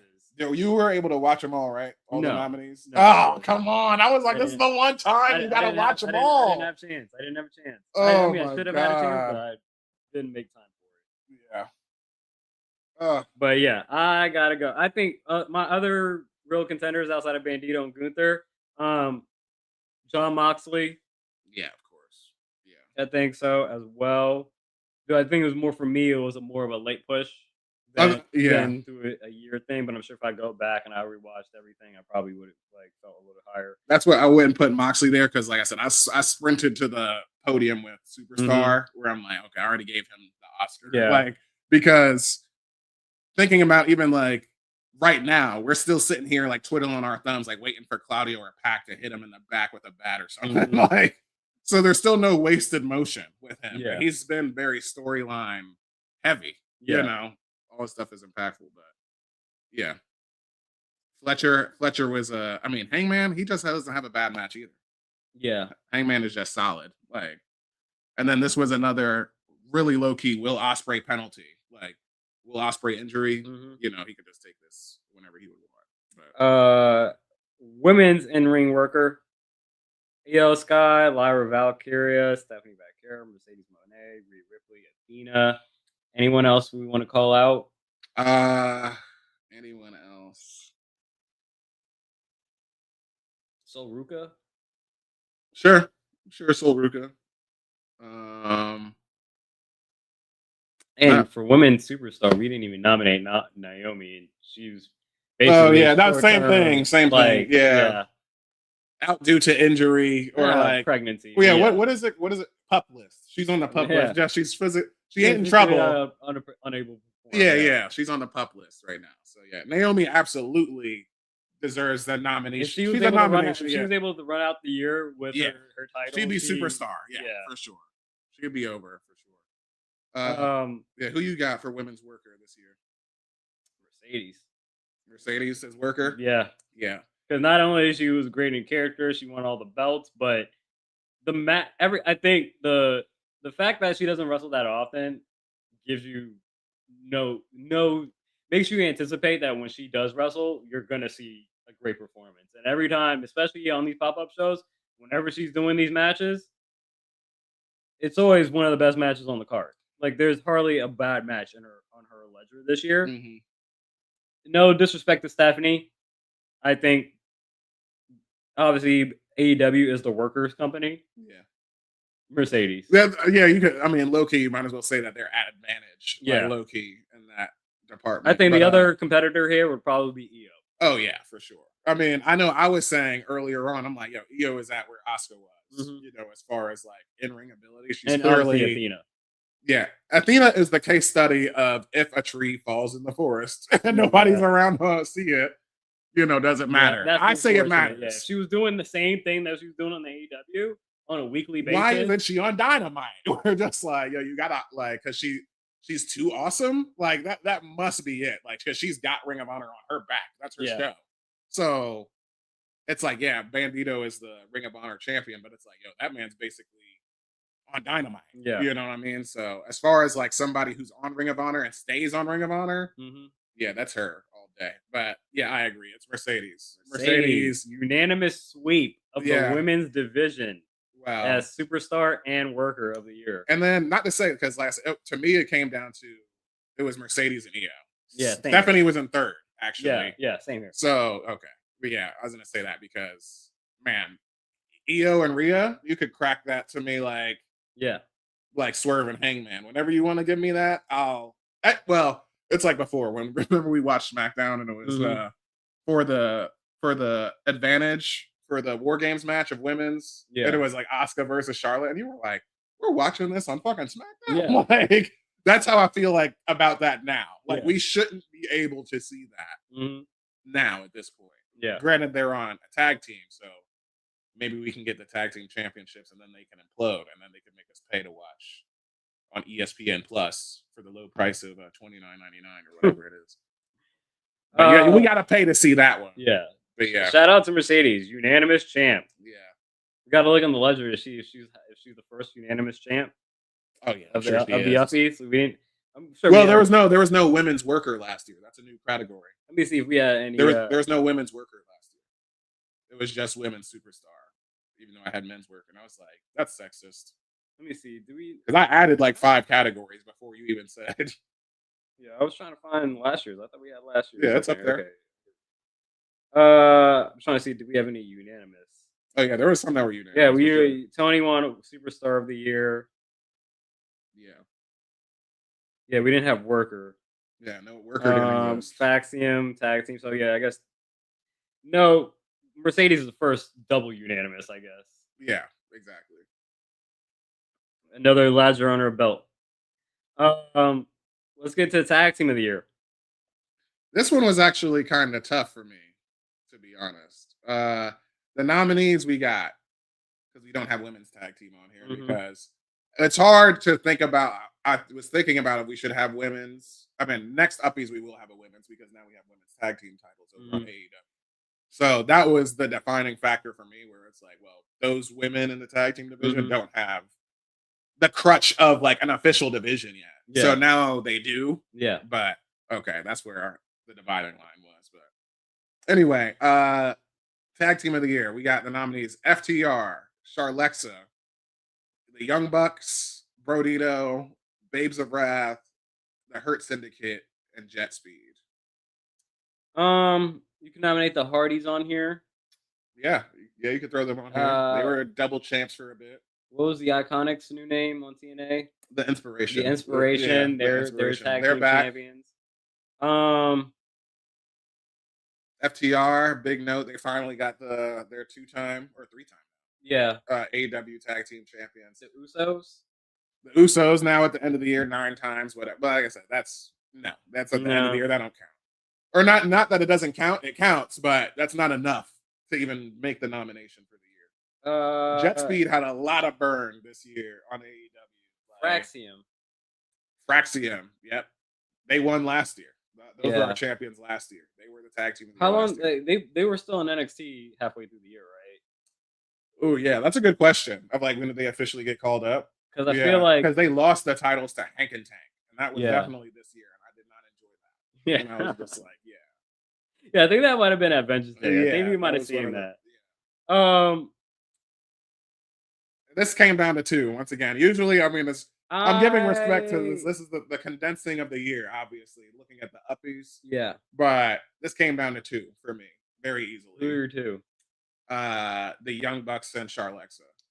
Oh, okay. If I had to make it 2, I think it'd either be the Young Bucks or Brodito. Yeah. And I'm leaning towards Brodito because they held the titles and that they were a Franken team. Mm-hmm. That just somehow got put together and they worked out and they're a legitimate tag team. And it's like, I was ready to see Brodito on a weekly basis. Like, I need to put some more respect on Hurt Syndicate too. I moved on because I was like, I don't care to have Bobby in this. That's where in this avenue. True, but once again, he's in a tag team. Yeah, it's just a tag team thing. I would say I like Hurt Syndicate the faction more than the tag team. Yeah. Okay. See, we have faction as a category, so and I think it's funny. That's why they get eliminated for me in that. I think the Young Bucks stuff, like honestly, it was kind of I credit you with this, where I was kind of like, you were like, man, ever since the Young Bucks went broke, this is amazing. Like, when they lost their EVP titles at that was it All In? Yeah. Because I've enjoyed the EVP stuff. I just wanted them to go farther. Prior to that, I wanted to go farther, but I was like, the gimmick was kind of annoying me. Once they lost that match at All In to lose their EVP titles or whatever pay-per-view that was, they've been having stellar matches and their segments have been good. This is the most interested I've ever been in the Young Bucks. Yeah. They just gave me about 6 months of it. Brodito gave me a year. Mm-hmm. So, or a better part of a year than the Young Bucks. So. Sure. Just for that, Brodito tag team of the year champions for me. Who you got? Yeah, I'm just thinking about that moment. Like Charlexa exists because Charlotte came back, and we were like, "Boo!" Yeah. And it's like, man, we're sitting here thinking like, "Yo, Charlotte's hot." Like every week, we're like, she's so over as a face now. Where I'm like, it did its job, you know, at least as far as like getting us to look at Charlotte differently by throwing it because that's a Franken team. You know, I mean, the only reason that they're not a Franken team is because we know they're vets and they've been in the roster like together. Yeah, they know mostly as competitors, like the back of their hand. Yeah, exactly. So, I think I feel comfortable still saying the Young Bucks. Okay, yeah, I feel comfortable. Not a bad choice. Yeah, they've been killing it. Yeah. And granted, this is for 2025, so this is the work that they've done. It's not where they're at now. Yeah. Because do I think they're going to win the titles this year? I don't know. I can see that. Maybe they could. I can see that. But, let's get into faction of the year.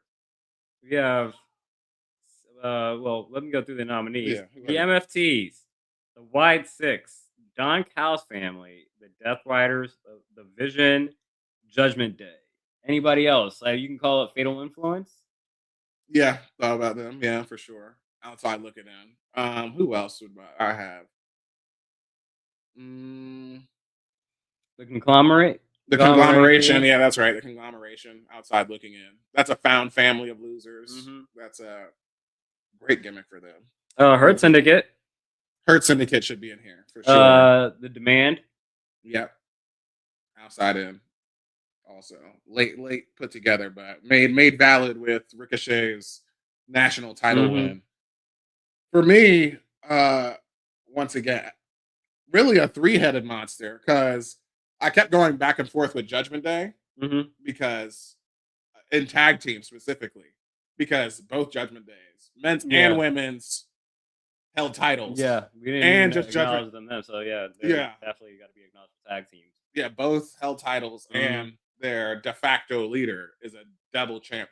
Yeah. So that's where it was like between them and Don Callis family and the Vision, because the Vision is obviously late, Mhm. but I um, would say the Vision is entire year. was it? When did Seth win the title? Seth didn't win the title Mania. until No, Seth well, didn't no, win he the won title at in Mania. SummerSlam. Yes, Yeah, at exactly. SummerSlam. Yeah. And he gets hurt when Like October, November. exactly. So it's like, okay, we got Braun is on Seth's But they had Braun and and Bronson. Yeah, before that, didn't they? Braun and Bronson. Yeah, they were recruited. That was after. No, that was after he won the title. I think he brought. Let me look up the Vision But history. that's where I had it in my head. Yes, they are the main Carters. This will be the Vision. They'll be winning this year. That's what I'm getting at. They'll probably win the Uppies in Debuted April 2026. 25th, 21st, 2005. April 21st. Yeah, that was right after WrestleMania, after when Paul Heyman joined, when he cost, Roman I Reigns mean, and I CM understand. Punk. I remember Mania. I'm talking about like, okay, sure. Yeah, it says All right, so he was after working with night it. Yeah. one, yeah, and Reed the following weeks, Bronson Reed and Braun Breaker and Heyman formed the Vision. Okay. Sure. So I they've just, been I around guess since I'm thinking. April. I guess because I'm thinking Vision version 2. That's what I think that's a Yeah. that's where I'll say. In my mind, there's the Vision, and then there's like, just recently in the weeks recently, it really started clicking with me where I'm like, oh no, this is the Vision now. Like Mhm. quite literally, like Seth is out of here. So there's Vision with Seth, which is half of the And year, again, that's like the and original that you can't. Judgment Day. Yeah, exactly. I mean, and then yeah, sure. Except Edge was nowhere close. I mean, Seth is a fucking main event guy now. Like, Yeah, whereas yeah. Edge was But Edge. Edge brings that Hall of Fame legacy with him, and so that's where I'm just saying, like, you had Yes, sure. the vet, Yeah, and yeah. then It's built the the same established way. vet, and then you have the young people, Rhea and Damian Priest, and Yeah, then Finn Balor, even though Finn Balor is also a vet in that situation, yeah, and then yeah. you eventually disband, and you get a bunch of kick him out, and then you get a bunch of younger people in there. The Vision is my number one. Yeah. I think they've had the most impact on a show. Everyone looks great in it. At least you could count it from the Seth, Bronson, and Braun, Mm-hmm. and how they've all leveled up. Braun being a legitimate threat to actually win the World Heavyweight Championship next week. Bronson being the Shula Fala, defeating Roman Reigns. That was dumb. It's just saying that was dumb. Yeah. I just But understood his moment. the premise of what he Yeah, was the premise is dumb. of what he was able obviously, to yeah. accomplish out of it too. Again, defeating Roman Reigns. Mm-hmm. Shout out to him. He's had a great year as well. Now the Logan Paul and obviously I understand why you're Yeah. adding them in. Remains to be seen, but we're grading them on 2025, and right now they've had pretty much the most impactful faction reign of I think any of these listed. So I'm going with the Vision. I disagree. I'm gonna go with the Judgment Day. 'Cause, Okay. once again, just the simple math of like, yeah, the Vision was born this year. That's true. Mm-hmm. You said born April 26th or whatever the fuck. So Yeah. sure, they're 9 months old. Yeah, they're at the top of the card. I mean, that's my point in the sense of like, yeah, Edge came through and like gave a boost, but I would say arguably that boost is like, with hindsight, significantly like, I mean, they way outplayed their superstardom. I mean, especially Rhea. Like, is way beyond what they expected from the fucking. Yeah. You know what I'm saying? That's not to say I can't say that same thing about the Vision. I would say they did expect him to be an A+ player, or however much they grade. And you're with Seth, and you're with Paul Heyman. This is the S tier. This is the main show. There was given a point where we got tired of the Vision because it got monotonous. Now it's coming back to me. Like, over the summer, I believe. So, but talking about results, kayfabe results, man, titles, double title, two of the baddest. I got low key. I mean, Roxanne's on the roster, right? Yeah. That's on his No, roster. yeah. So he's got 3 baddies.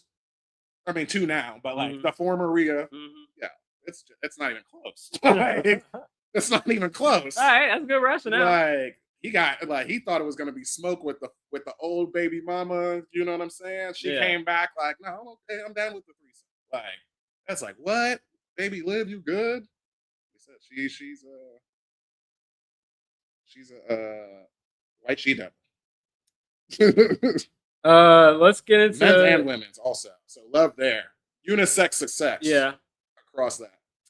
TV segment. Weekly TV angles. Yeah. This is obvious, so this is one you should ask me. TV segment. I was trying to say basically anything that was non-wrestling. You know what I'm saying? Mhm. Like, at least not in ring. And then there's some stuff that I texted you and I was like, this is just kind of difficult to come up with. Mhm. Or just something like a cliffhanger or something like that. Like kind of low key when I thought, you know what would go here?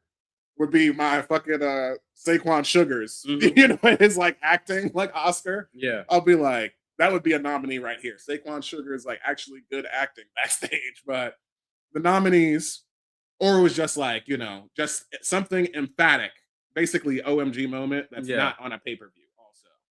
That was basically the rationale. Thea Hale botched North American title win near the end of the year, which low-key was like, oh yeah, I need to put this category together. And it made it a lot harder when I was trying to think about it. Jasmine Nix, this was funny to me. Left for Dead by Fatal Influence. I thought that was a hilarious one. Remember? We just have her body backstage and it's like, she had it coming. Like, and they just walk away. And then we find out it's Lainey Reed later on. Big return, probably return of the year. AJ Lee returning to defend her man on SmackDown. This was prior to, I mean, she did return technically already at the pay-per-view. Or not at the pay-per-view. This is when she was like, she slapped. Oh, you remember. Yeah, when she slapped him. And it was like, oh, I got some reinforcements basically. And finally. This was in Chicago. Yeah, because she slapped him on Raw. That's what it was. Yeah. And then in SmackDown, you saw Seth that was up in the rafters in the boxes. Jade Cargill's Who Done It. And I answered, Naomi did. Which that was, looking back, I'm not as mad at it as obvious as it was. I think I enjoy it more. Like looking back on it, like I think we were too hard on it. Maybe in the moment, I think it's feel the like we fact were. that how Naomi's character played it afterwards. Yeah, maybe it what was makes Naomi, it more elevated. Because again, in the moment, I'm like, we all know it's probably Naomi because who else could have been? Yeah. But the way it transformed Naomi's character into who she had be able to become, and like the whole proceed with caution and that Rita Repulsa laugh, that she would be doing, it's like, okay, the fact that it was like that.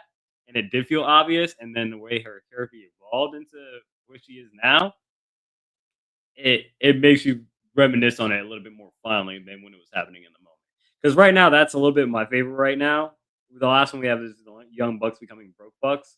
Any other nominees before I expand on the? Nah, this was a really difficult one. I'm sure that there's some other great stuff because this is also low key where I was thinking, oh, this is when I was describing almost like.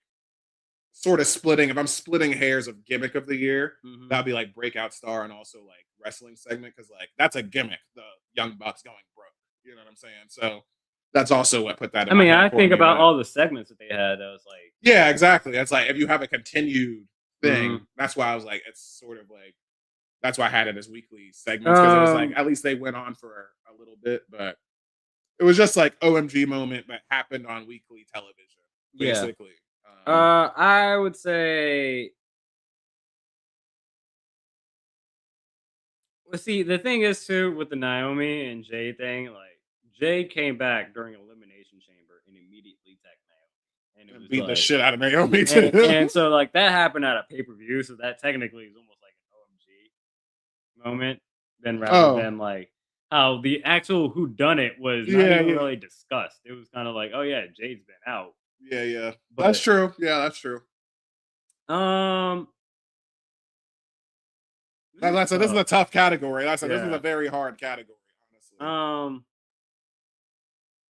Do you got any Is El Grande extra thoughts? Americano? I'm not gonna give it, but like, is that a nominee? He is a nominee for, I think, breakout. Yeah, he's breakout star nominee. Out of this, I'm gonna go AJ Lee returning. Yeah. Let's light it up. The first time you hear that. Yeah. Yeah, as predictable as it may be, it was great to see. And again, like, it's been a minute that she's been in here, so the fact that she's able to come back, and in the capacity that she was to come back, and like you said, defend her man. I guess sorry. I'll give that as the weekly segment. Yeah, I think as I'm thinking about it, you corrected my mind because I really was gonna go with the whodunit, Jade Cargill's whodunit, and then you're like, well, we didn't actually talk about it. It wasn't like there was an investigation and stuff. They briefly had like a moment where they really, and then it disappeared until Jade came back. Well, because that all happened. Like, remember, we got like the Bianca, like we got another Oscar performance. So it was like Bianca and her. Yeah, that's what I remember. And I was like, see, stuff was still great. I was like, I did it for you, girl. Like, all this stuff, and Bianca got her broke ass finger. And we finally culminate that too with Bianca she was special guest referee for that match. Yeah. That's the final. Yeah. That's the ending of the whodunit. Yeah, I'm gonna go with it. I'm not gonna let you determine. Yeah. And I already picked the Young Bucks. You're counting all of it. Even after the turn. After she found out at Elimination Chamber and stuff like that. It's like that's what like the whodunit I took as that. Yeah, I mean that's just how I was. That's what I was. I mean, I guess that would be me just saying the rivalry at that time. But yeah. It's hard. Like I said, that's why it's such a difficult category. But yeah, because you're right. I mean, we didn't talk about it. I mean, if that was the case, then I would probably be like the Young Bucks. It's either the Young Bucks or AJ. Because the Thea Hale was just like, oh, what the fuck? That was an accident. That was a literal accident, but that's why it works as oh shit. That wasn't supposed to happen. I mean, actually, Young Bucks already got they got tag team of the year for me, right? Yeah. Yeah. Yeah, they're fine. They don't need this. We'll condense this year with AJ Lee. Yeah, we got another. Because Jasmine Nix, that's just funny. Both of the other two, I think, because that was the thing. There's a whole lot of them that I was like, all right, there's a decent amount of NXT stuff that is like, because they do comedy still pretty well. But they don't ever like. It's always like rivalry based. It's never like because the other thing would be like Joe Hendry's guitar whenever he sings, a new song. There you go. That would be another outside looking in. A week whenever he turns that on, because that's not every week, but it's a returning segment. Yeah, basically. But I feel comfortable with that. It'll be AJ Lee, another unanimous one. AJ Lee, we love some AJ Lee. It was 10 years in the making. Yeah, welcome back. OMG moment on the pay-per-views, pop-up shows. Cena turns at Elimination Chamber. Great in moment. Like I said, looking back, the moment it's great. And also executed at the wrong time. Yeah, that's why. Yeah, it would have been easily. Yeah, the biggest thing if it was at Mania. Runaway, easy, unanimous decision here. Yeah, would be Cena turning at Mania.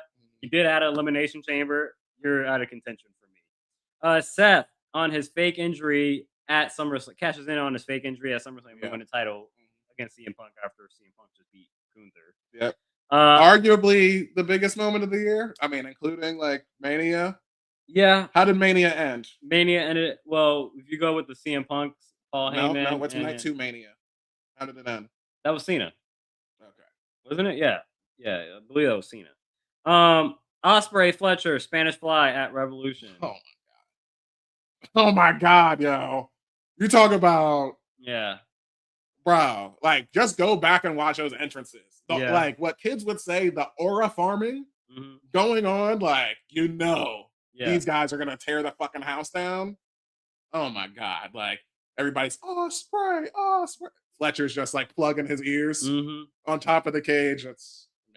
That Spanish Fly. We thought they died. Yeah. Braun Breaker kills Isho Speed at the Royal Rumble. That was awesome. That's a great highlight. That was awesome. That's gonna be in the highlights forever. Yeah. That was fucking amazing. Sting returns. Oh god, No, you Oh, got it. Sting returns to assist Darby Allin to beat up Moxley. Yeah, that was at. Oh shit, I'm messed That up. I was should that have was All like Out. all out. Yeah. Yeah, because he lost the title at All In. So Mhm. yeah, that was Darby getting it because we believe that he was actually the one that was originally supposed to beat Mox, and then he wanted to go climb Mount Everest and shit. Yeah. But yeah, he finally got his shoulders on the mat on a pay-per-view. And Yeah. like we got like the whole fish tank shit. And I Mhm. was like, that's dangerous. Yeah. I was like, it's dangerous having glass in Yeah. the ring. And that Sting, yeah, that was pretty cool. Candice LeRae ladder fall in the men's. You remember TLC this? match. Yeah, I do. Okay. Yeah. I was wondering, like, this was one of the ones that as I was like, a lot of these were just coming from memory. Mhm. And then I remember this one, like, I think as I was typing the Osprey and Fletcher, Yeah. and I was like, oh, yeah, that's on. Like, immediately, I was like, there's no way I'm not putting that on there. But yeah, she took, that's probably, yeah, no, that's fall of the year. Mhm. Bump of the year in WWE. Yeah, definitely. Yeah. Do you have any other nominees that come off top I of your mean, head? and this one, they're, yeah, I mean, take your choice of like pay-per-view turns and all that type of stuff. I mean, all the stuff happens on pay-per-view, but I would have ooh, what's another good one? I have I one think that's not listed. it's not pay-per-view, but I have actually, one yeah, go that's ahead. not listed, but it is my number one What is and it? winner of the year. Naomi cashing in. Oh yeah, Winning for money sure. in the bank for at sure. Evolution. Yeah, at Evolution. Yeah. So that's my number one. Because again, the Rhea Io match was spectacular by Yeah. itself. And then Naomi winning and actually cashing in. Because we were talking about it. We were like, they already had the whole thing. No woman has failed cashing in Yeah. the money in the bank contract. And we were like, damn, they really gonna allow this black woman. Was she like the first black woman to win Yeah. the money in the bank? Mhm. They're gonna have the first black woman to win the money in the bank, be the first one Yeah. to lose on a cash in. And no, they didn't. She ended up winning it. So Yeah. that's my number one is Naomi For sure. winning, For cashing sure. in. How did I forget that? It's funny because I went back to. I should have put that on there because one of the matches that I had to eliminate for match of the year was the Io and Rhea, Mhm. like at Evolution. So that one was in direct proximity to mine. But yeah, let me see. Yeah, that is moment of the year. You're right. I don't know how I forgot that on here. Because we were both so happy, like, yo, Yeah. we were, and like you said, we were watching it in the moment, and the match was awesome, and it was perfect cash in. Like, I would say, I mean, men's or women's, Yeah. that gives me, I feel comfortable at least saying Mount Rushmore, Cashmore, or like cash in, like even right now, I would say probably definitely the best women's cash in up until this point because like Carmella's is good. Who else? Bianca don't. I don't know, but either way, that was a great moment. Great to finish off that show, which that show was nominated for pay-per-view of the year. I didn't forget that, so I nominated everything around Naomi. Yeah, basically, or she was the whodunit also. Yeah. But yeah, you corrected my memory on that. But yeah. The closest one for me out of that would also been Seth. Yeah, cash in from a fake injury. And we watched that live, and I was like, "Oh, that man, one no way, also." no way. Because again, when it happened, when he hurt his knee, I didn't really believe it. And then you're like, "Nah, I think that was legit." And we had the whole kind of X-rays thrown up, and then they went into their finish. I thought he was out, and then he ends up coming back, faking the injury, ends up winning. I do think you properly called out. Are we really gonna be faking injuries? Yeah. That's immediately and what happens months later, he gets a legitimate injury. So it's like, yeah, that's why your plans are fucked up that's anyway. why it sucks to do that. Yeah. Your plans are fucked up anyway. Like that's insane. But in the moment, man, you couldn't tell me that they had me hook, line, and sinker. Oh yeah. I thought he was out. Yeah. That shit is nuts. Wait, you said that he was hurt when we watched it on Saturday Night's Main Event. Yeah, I know, because I was concerned. I thought he was hurt for real. And so you said because you made it sound like you believe that he wasn't hurt. Yeah, no, he came out there, and then they did the dramatic camera was on him, like he came out on crutches. Yeah, you know what I'm saying. But did you not think? Yes, I thought he was hurt at that point in time. You're not correcting anything. I thought he was hurt the entire time. No, because when I said they had me hooked, like hook, line, and sink, you were like, that was for you. Yeah, the success was for you. The fact that he won the title was for you, not the fact that he was injured. Okay. Yeah. The injury wasn't for, or the win wasn't for me. Yeah, no, I know. I was talking about him Yeah. being hurt. I was Yeah, like, they yeah. had me hook, line, and sink. That's where I was. Mhm. Either way, heel turn. Oh, did you actually? Who's your winner? Oh, you had Naomi too. Okay. Heel turn. We have Cena, Becky Lynch, Naomi, Paul Heyman at Mania, Daniel Garcia, which I believe that was All Out or post All Out, and Izzy Dame. Granted, most of this was hard because I was sitting here thinking like it's not as much heel turn as much as I was thinking like heel moment / like heel of the year. You know what I mean? Like it's really more so like kind of heel of the year. That's how I'm kind of taking it, and I kind of want to lean to Becky. Becky, yeah, exactly. Again, Naomi would be a strong contender, but again, just not having a long time. Exactly, that is out due to injury. Yeah, or pupless once again. Paul Heyman is a good contender as well. He's a permanent tweener, especially the way that he's able to build the division into being legitimate threats. Mm-hmm. Daniel Garcia, he joined the Death Riders. Yeah. John Cena, again, I think the fact the moment was great, the aftermath brings it down. Mm-hmm. I'm gonna go Becky Lynch. Yep. I think Becky's doing her best heel work. Yeah. Character work. And it's utility. It's not just like an empty character. Like I said, we're actually getting like Lyra and Maxine and who we would consider the lower mid card or low card, shots and making them look good. So rivalry of the year. This one was tough because I really wanted to put on what is it? My like the Hollywood ending. I had to put it on here. But they only had 2 matches this year. And that still counts. Yeah. I mean, once again, we talk about it was a rivalry. Oh yeah, for doesn't have to be a whole year. Yeah. I mean, the story of this was 2 years in the making. It just so happens that because Mariah won the title prior to this, and then the Hollywood ending obviously is the send off. But either way, rivalry nominees we got Rhea and Io, now Rio, tag team. Hangman and Moxley, which I thought was really good. Carried the first 2/3 of the year for AEW. CM Punk, Seth Rollins, for sure. Takeshita and Okada, second half of AEW's year, maybe last third. Really been getting to that. The Tony and Mariah, the best women's storyline AEW has done up until this point, without a doubt. WWE main card, we got Cena and Cody, and we got Jade and Naomi. Yeah, I would also probably count Oba and Trick. Yeah, for sure. Yeah, that's fun. I think that was a good one. Done a lot of work. Mike Santana. I remember in my early stages, I put Trick and TNA like in the early nominees, because that was just my ode to all right, his Trick and A, Lemon Pepper Steppers, Black Dynamite wrestling personas working for me. Man, Rhea and Io being part of 2 match of the year contenders.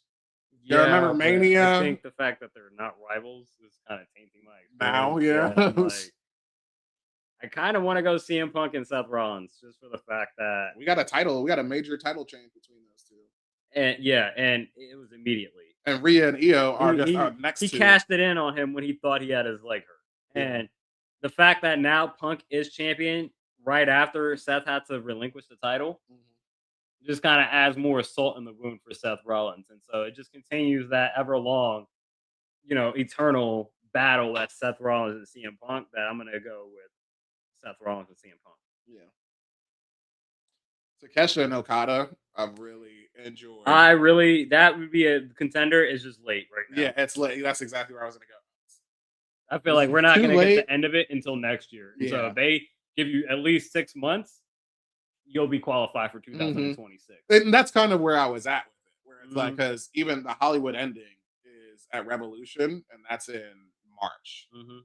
So it's like that's 3 months in, Yeah. you know. Like, And no, and I think you can honestly put Kyle Fletcher in this, and this might be a three-way mhm, between Okada, Takeshita, and Kyle Fletcher because Kyle yeah. Fletcher in his match, his Continental Classic semifinal match against Mox, went to go look for the screwdriver that Okada Oh used yeah, earlier, but that's he a great couldn't point. find it. Yeah, And so Okada screwed 2 people. yeah. And the thought is, I'm like, so Don Callis must have known that. That was that's his Mm. screwdriver, right? So that means he's chosen a He side. knows where his bread is buttered. Exactly. Takesha's breaking away. Takesha's the New Japan champion. He'll turn Big face. Kyle Fletcher could also end up leaving too. Oh yeah, I got him doing that too. But I just In that three-way, I don't know. Just saying that, like, I feel like, yeah, maybe Fletcher wins that. Yeah, for sure. I'd like that. but yeah, who do you got for rivalry? Man, this is a tough one. Hangman Mox. I felt like it was too stilted, like in the beginning, Mm-hmm. because that just was overran with Death Riders and stuff like that. Because Hangman, the character, was super well written the whole time, and anything he does is well written. But like, as far as like what I think about it, I just think about All In really more than anything. It's just all build up and then Yeah. All In. Tony and Mariah too short on the calendar.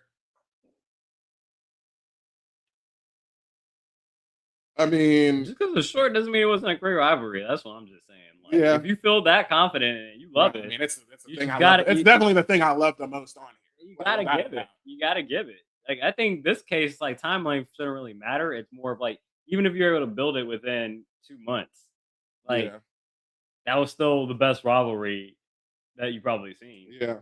Tony beat Mariah so bad that she changed her name and like became a 2-time North American champion. Yeah. And like she won the title back again, right? No, not yet. Oh, not yet. Not She's yet. about to. Yeah, well, that's without a doubt, that's my number next one. week, I believe, at New Year's That's my Eve. number one thing that I love up here the most. Don't For sure. block yourself. Don't get if they deserve it, they deserve it. You want Hollywood ending? Yeah. Hollywood ending, and I got CM Punk and Seth. Breakout star, huge level This was a up, good one. or we didn't know them last year. This was a good category. Nominees: Leon Slater, El Grande Americano, Mr. Iguana, great for this category. Mhm. Gabe Kidd, great New Japan over to AEW, like mixing it up with like temporary Death Rider, basically. Mhm. Jacob Fatu goes here Mhm. for sure, and Jet Speed. I just said both of them because they both had great, individual years. But man, this is tough. Femi is on this list. So Ruka, Sure. JC. Look at the next category. That's where one of those two is gonna win. But breakout star, this is also where I said I tried to split Ricochet? gimmick into this. Hey, that's one. Leon Slater, El Grande Americano. Like I said, a gimmick that shouldn't work that does work. Not only is it not the original guy, you made it a different guy and then multiplied him. Javon, sure. Javon could be here. Jacob Fatu, we know the year that he's had. The only thing that slowed him down was injury due to dental surgery. Mm-hmm. But that's a U.S. champion right there. Mr. Iguana, we did not know that man's name. And holy shit, he just took WWE by storm every time he shows up. I'm going to go Javon Evans. I think that kid's the future. I think he's already been put in big spots. You know he's going to the main roster. Yeah, Javon Evans had the biggest glow up of the entire year. Yeah, that's right. Our first one was stupid. Last year, who would you have in our category breakout star? I think we said it was Jada Parker. Well, yeah, she won the category, but Joe Hendry, Bronson Reed, Takeshita, Julia, Jay White. Yeah. But again, we're saying she had a good 2024. Not saying that we expected her to be the prime in 2025. But Yeah, I'm gonna go. Yeah, you see, I try. You see, it's hard where I was trying to like. Well, I keep on leaning on gimmick, but like that's clearly what's on my mind with Mr. Iguana and El Grande. Yeah. You got No, Gay Mr. Kid is Iguana more is ready. Mr. Iguana is definitely worthy of nominating. I think Leon Snyder is definitely El Grande. That's kind of hard because we know who those guys are. They're not really breakouts. I mean, sure, Yeah, I think the other contenders that's are probably fine. Ricochet. But again, Ricochet still is established to a degree. Yeah, I'm going Javon. All right, Who you got? that's good.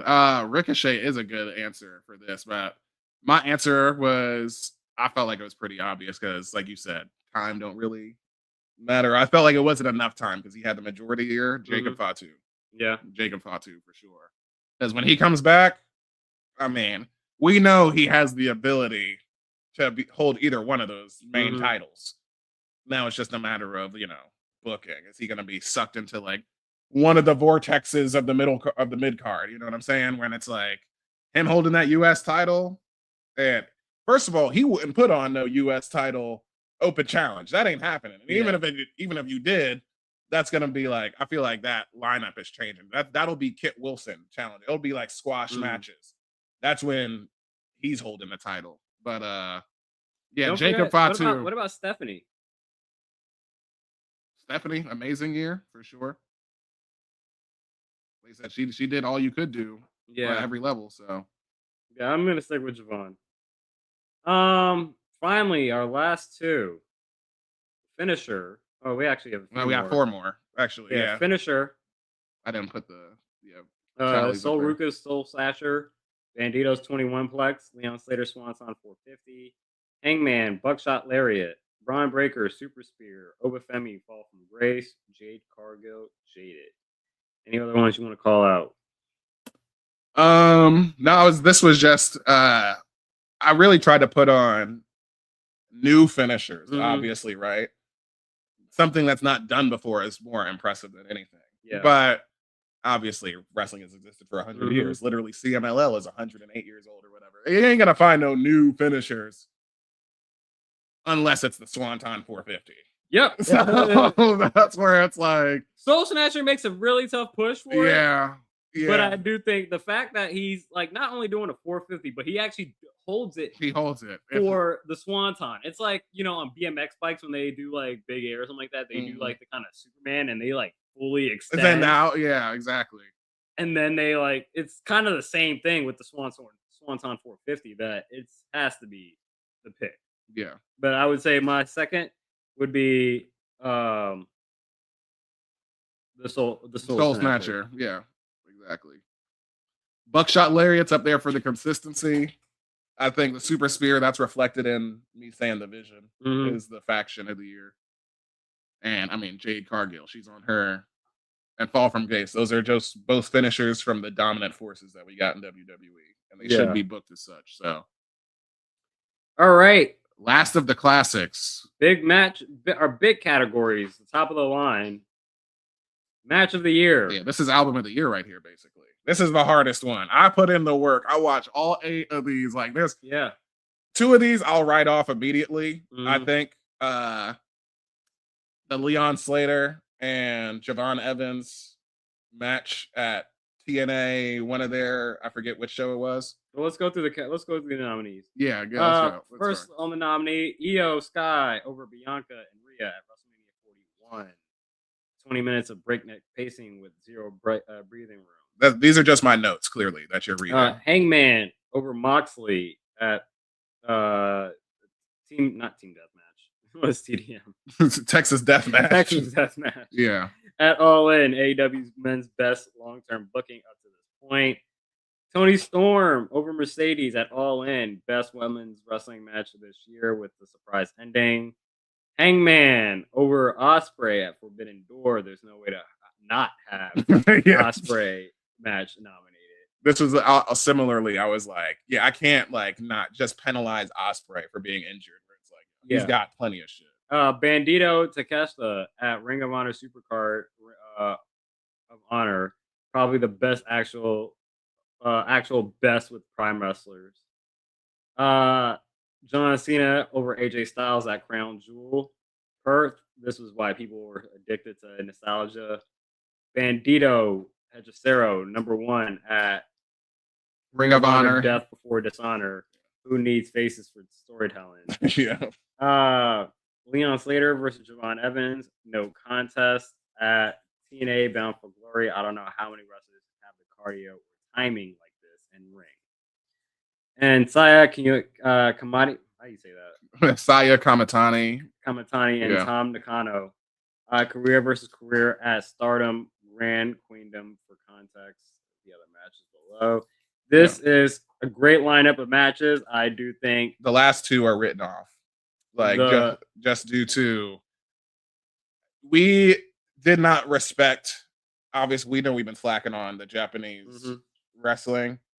After going back and watching this, I'm like, Jesus Christ! This was the cinema that happened outside of the US, basically, and so nominated, it deserves to be on here. Yeah.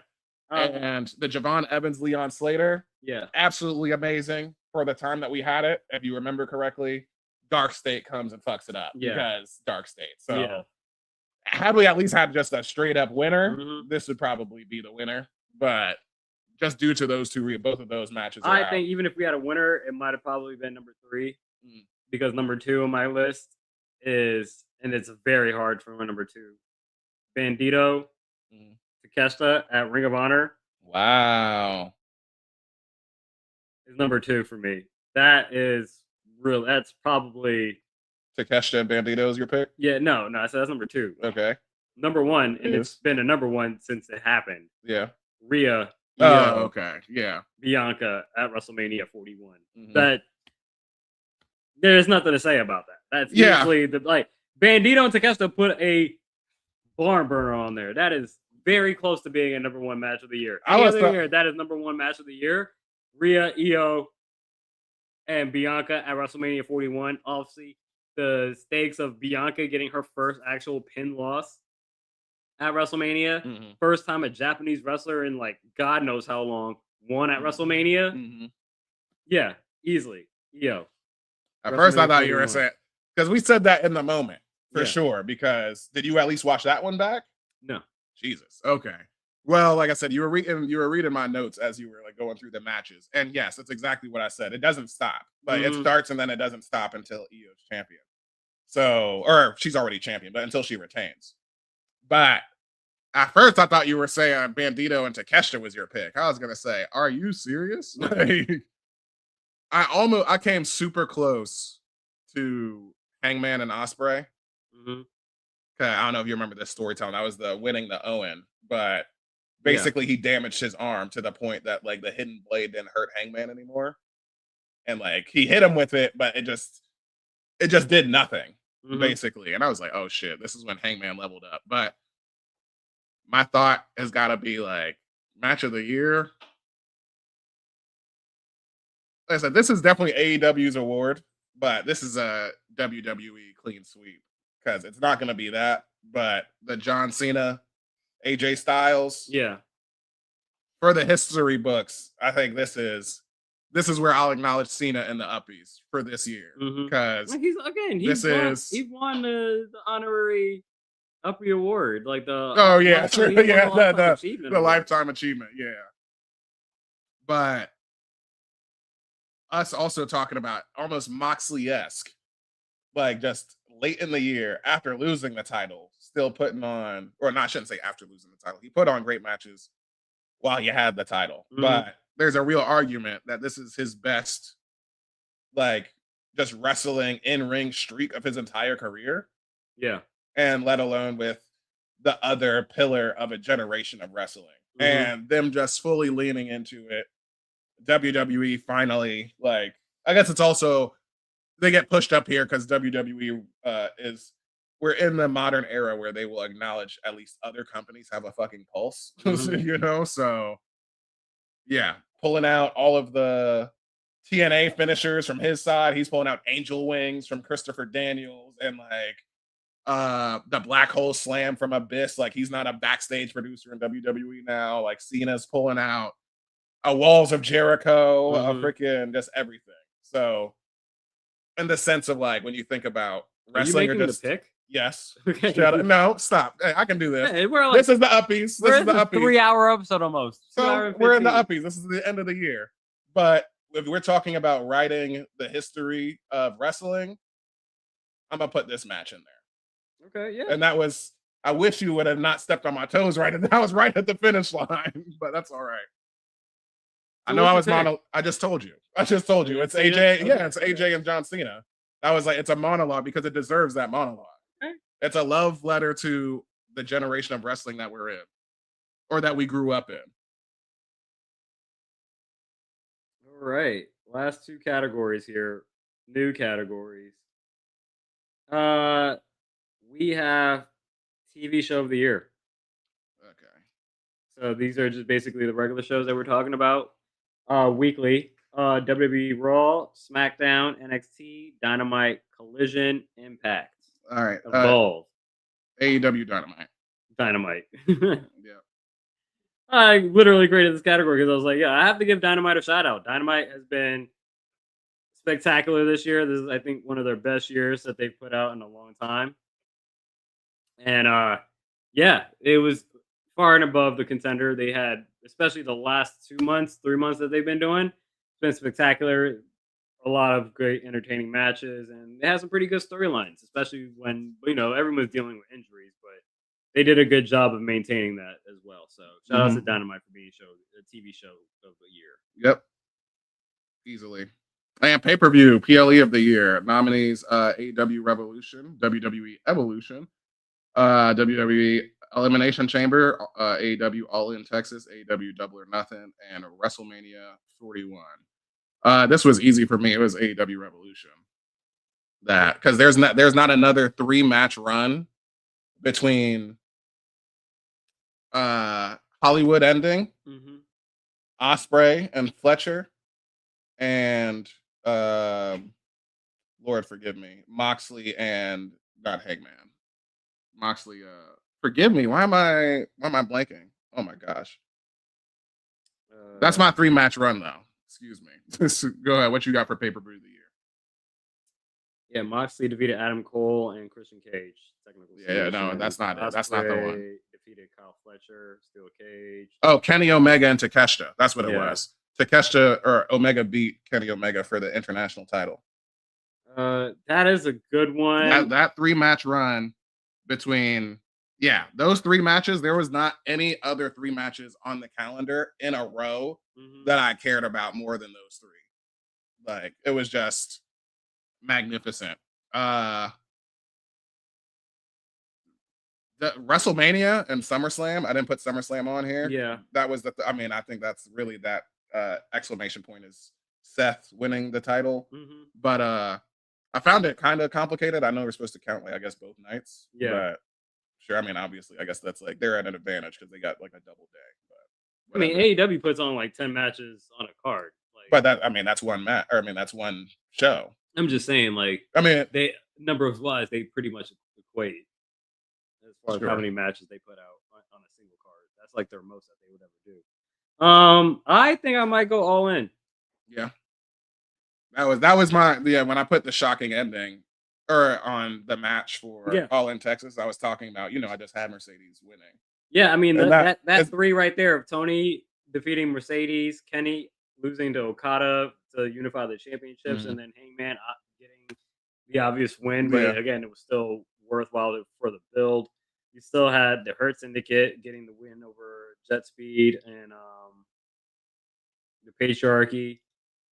You had Swerve and Ospreay get the win over the Young Bucks and take away their EVP title, starting that storyline.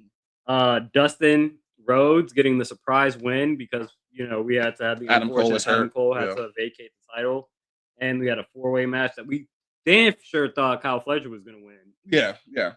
Did not end up doing. MJF for Roderick Strong, the Ops over the Gabe Kidd and the Death Riders. I'm going to go AEW All In, but I think my close second would probably be Evolution. Yeah.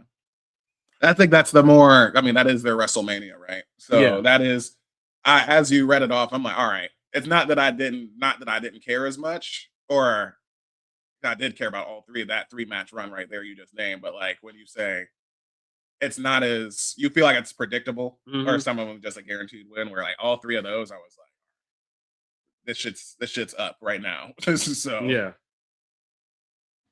So because granted, had I known like Hollywood ending, it's just like, oh, Mariah May is on her way to mhm. WWE, then that's something completely different. Yeah. I didn't know that at that point in time, but like also, man, that was just the greatest 12 minutes of my life right there. Yeah. That's how long that match was. Yeah. The final blow off. But that is the Uppies. Yes, the it is. second year. Second year. Longest episode of the year too. Yeah. We haven't done a 2-hour one like since we like first started, but it Mhm. makes sense. We had a lot to get through. But thanks for everyone for joining episode 78 of the Wrestling Rehab Podcast. Moody, where can they find us? Find us here on this YouTube platform. Like, comment, subscribe, do all the social engagement things. And follow us personally. I'm the French Fry Fro, and that is the Habasha Hayes. We will catch you next time, episode 79. Peace.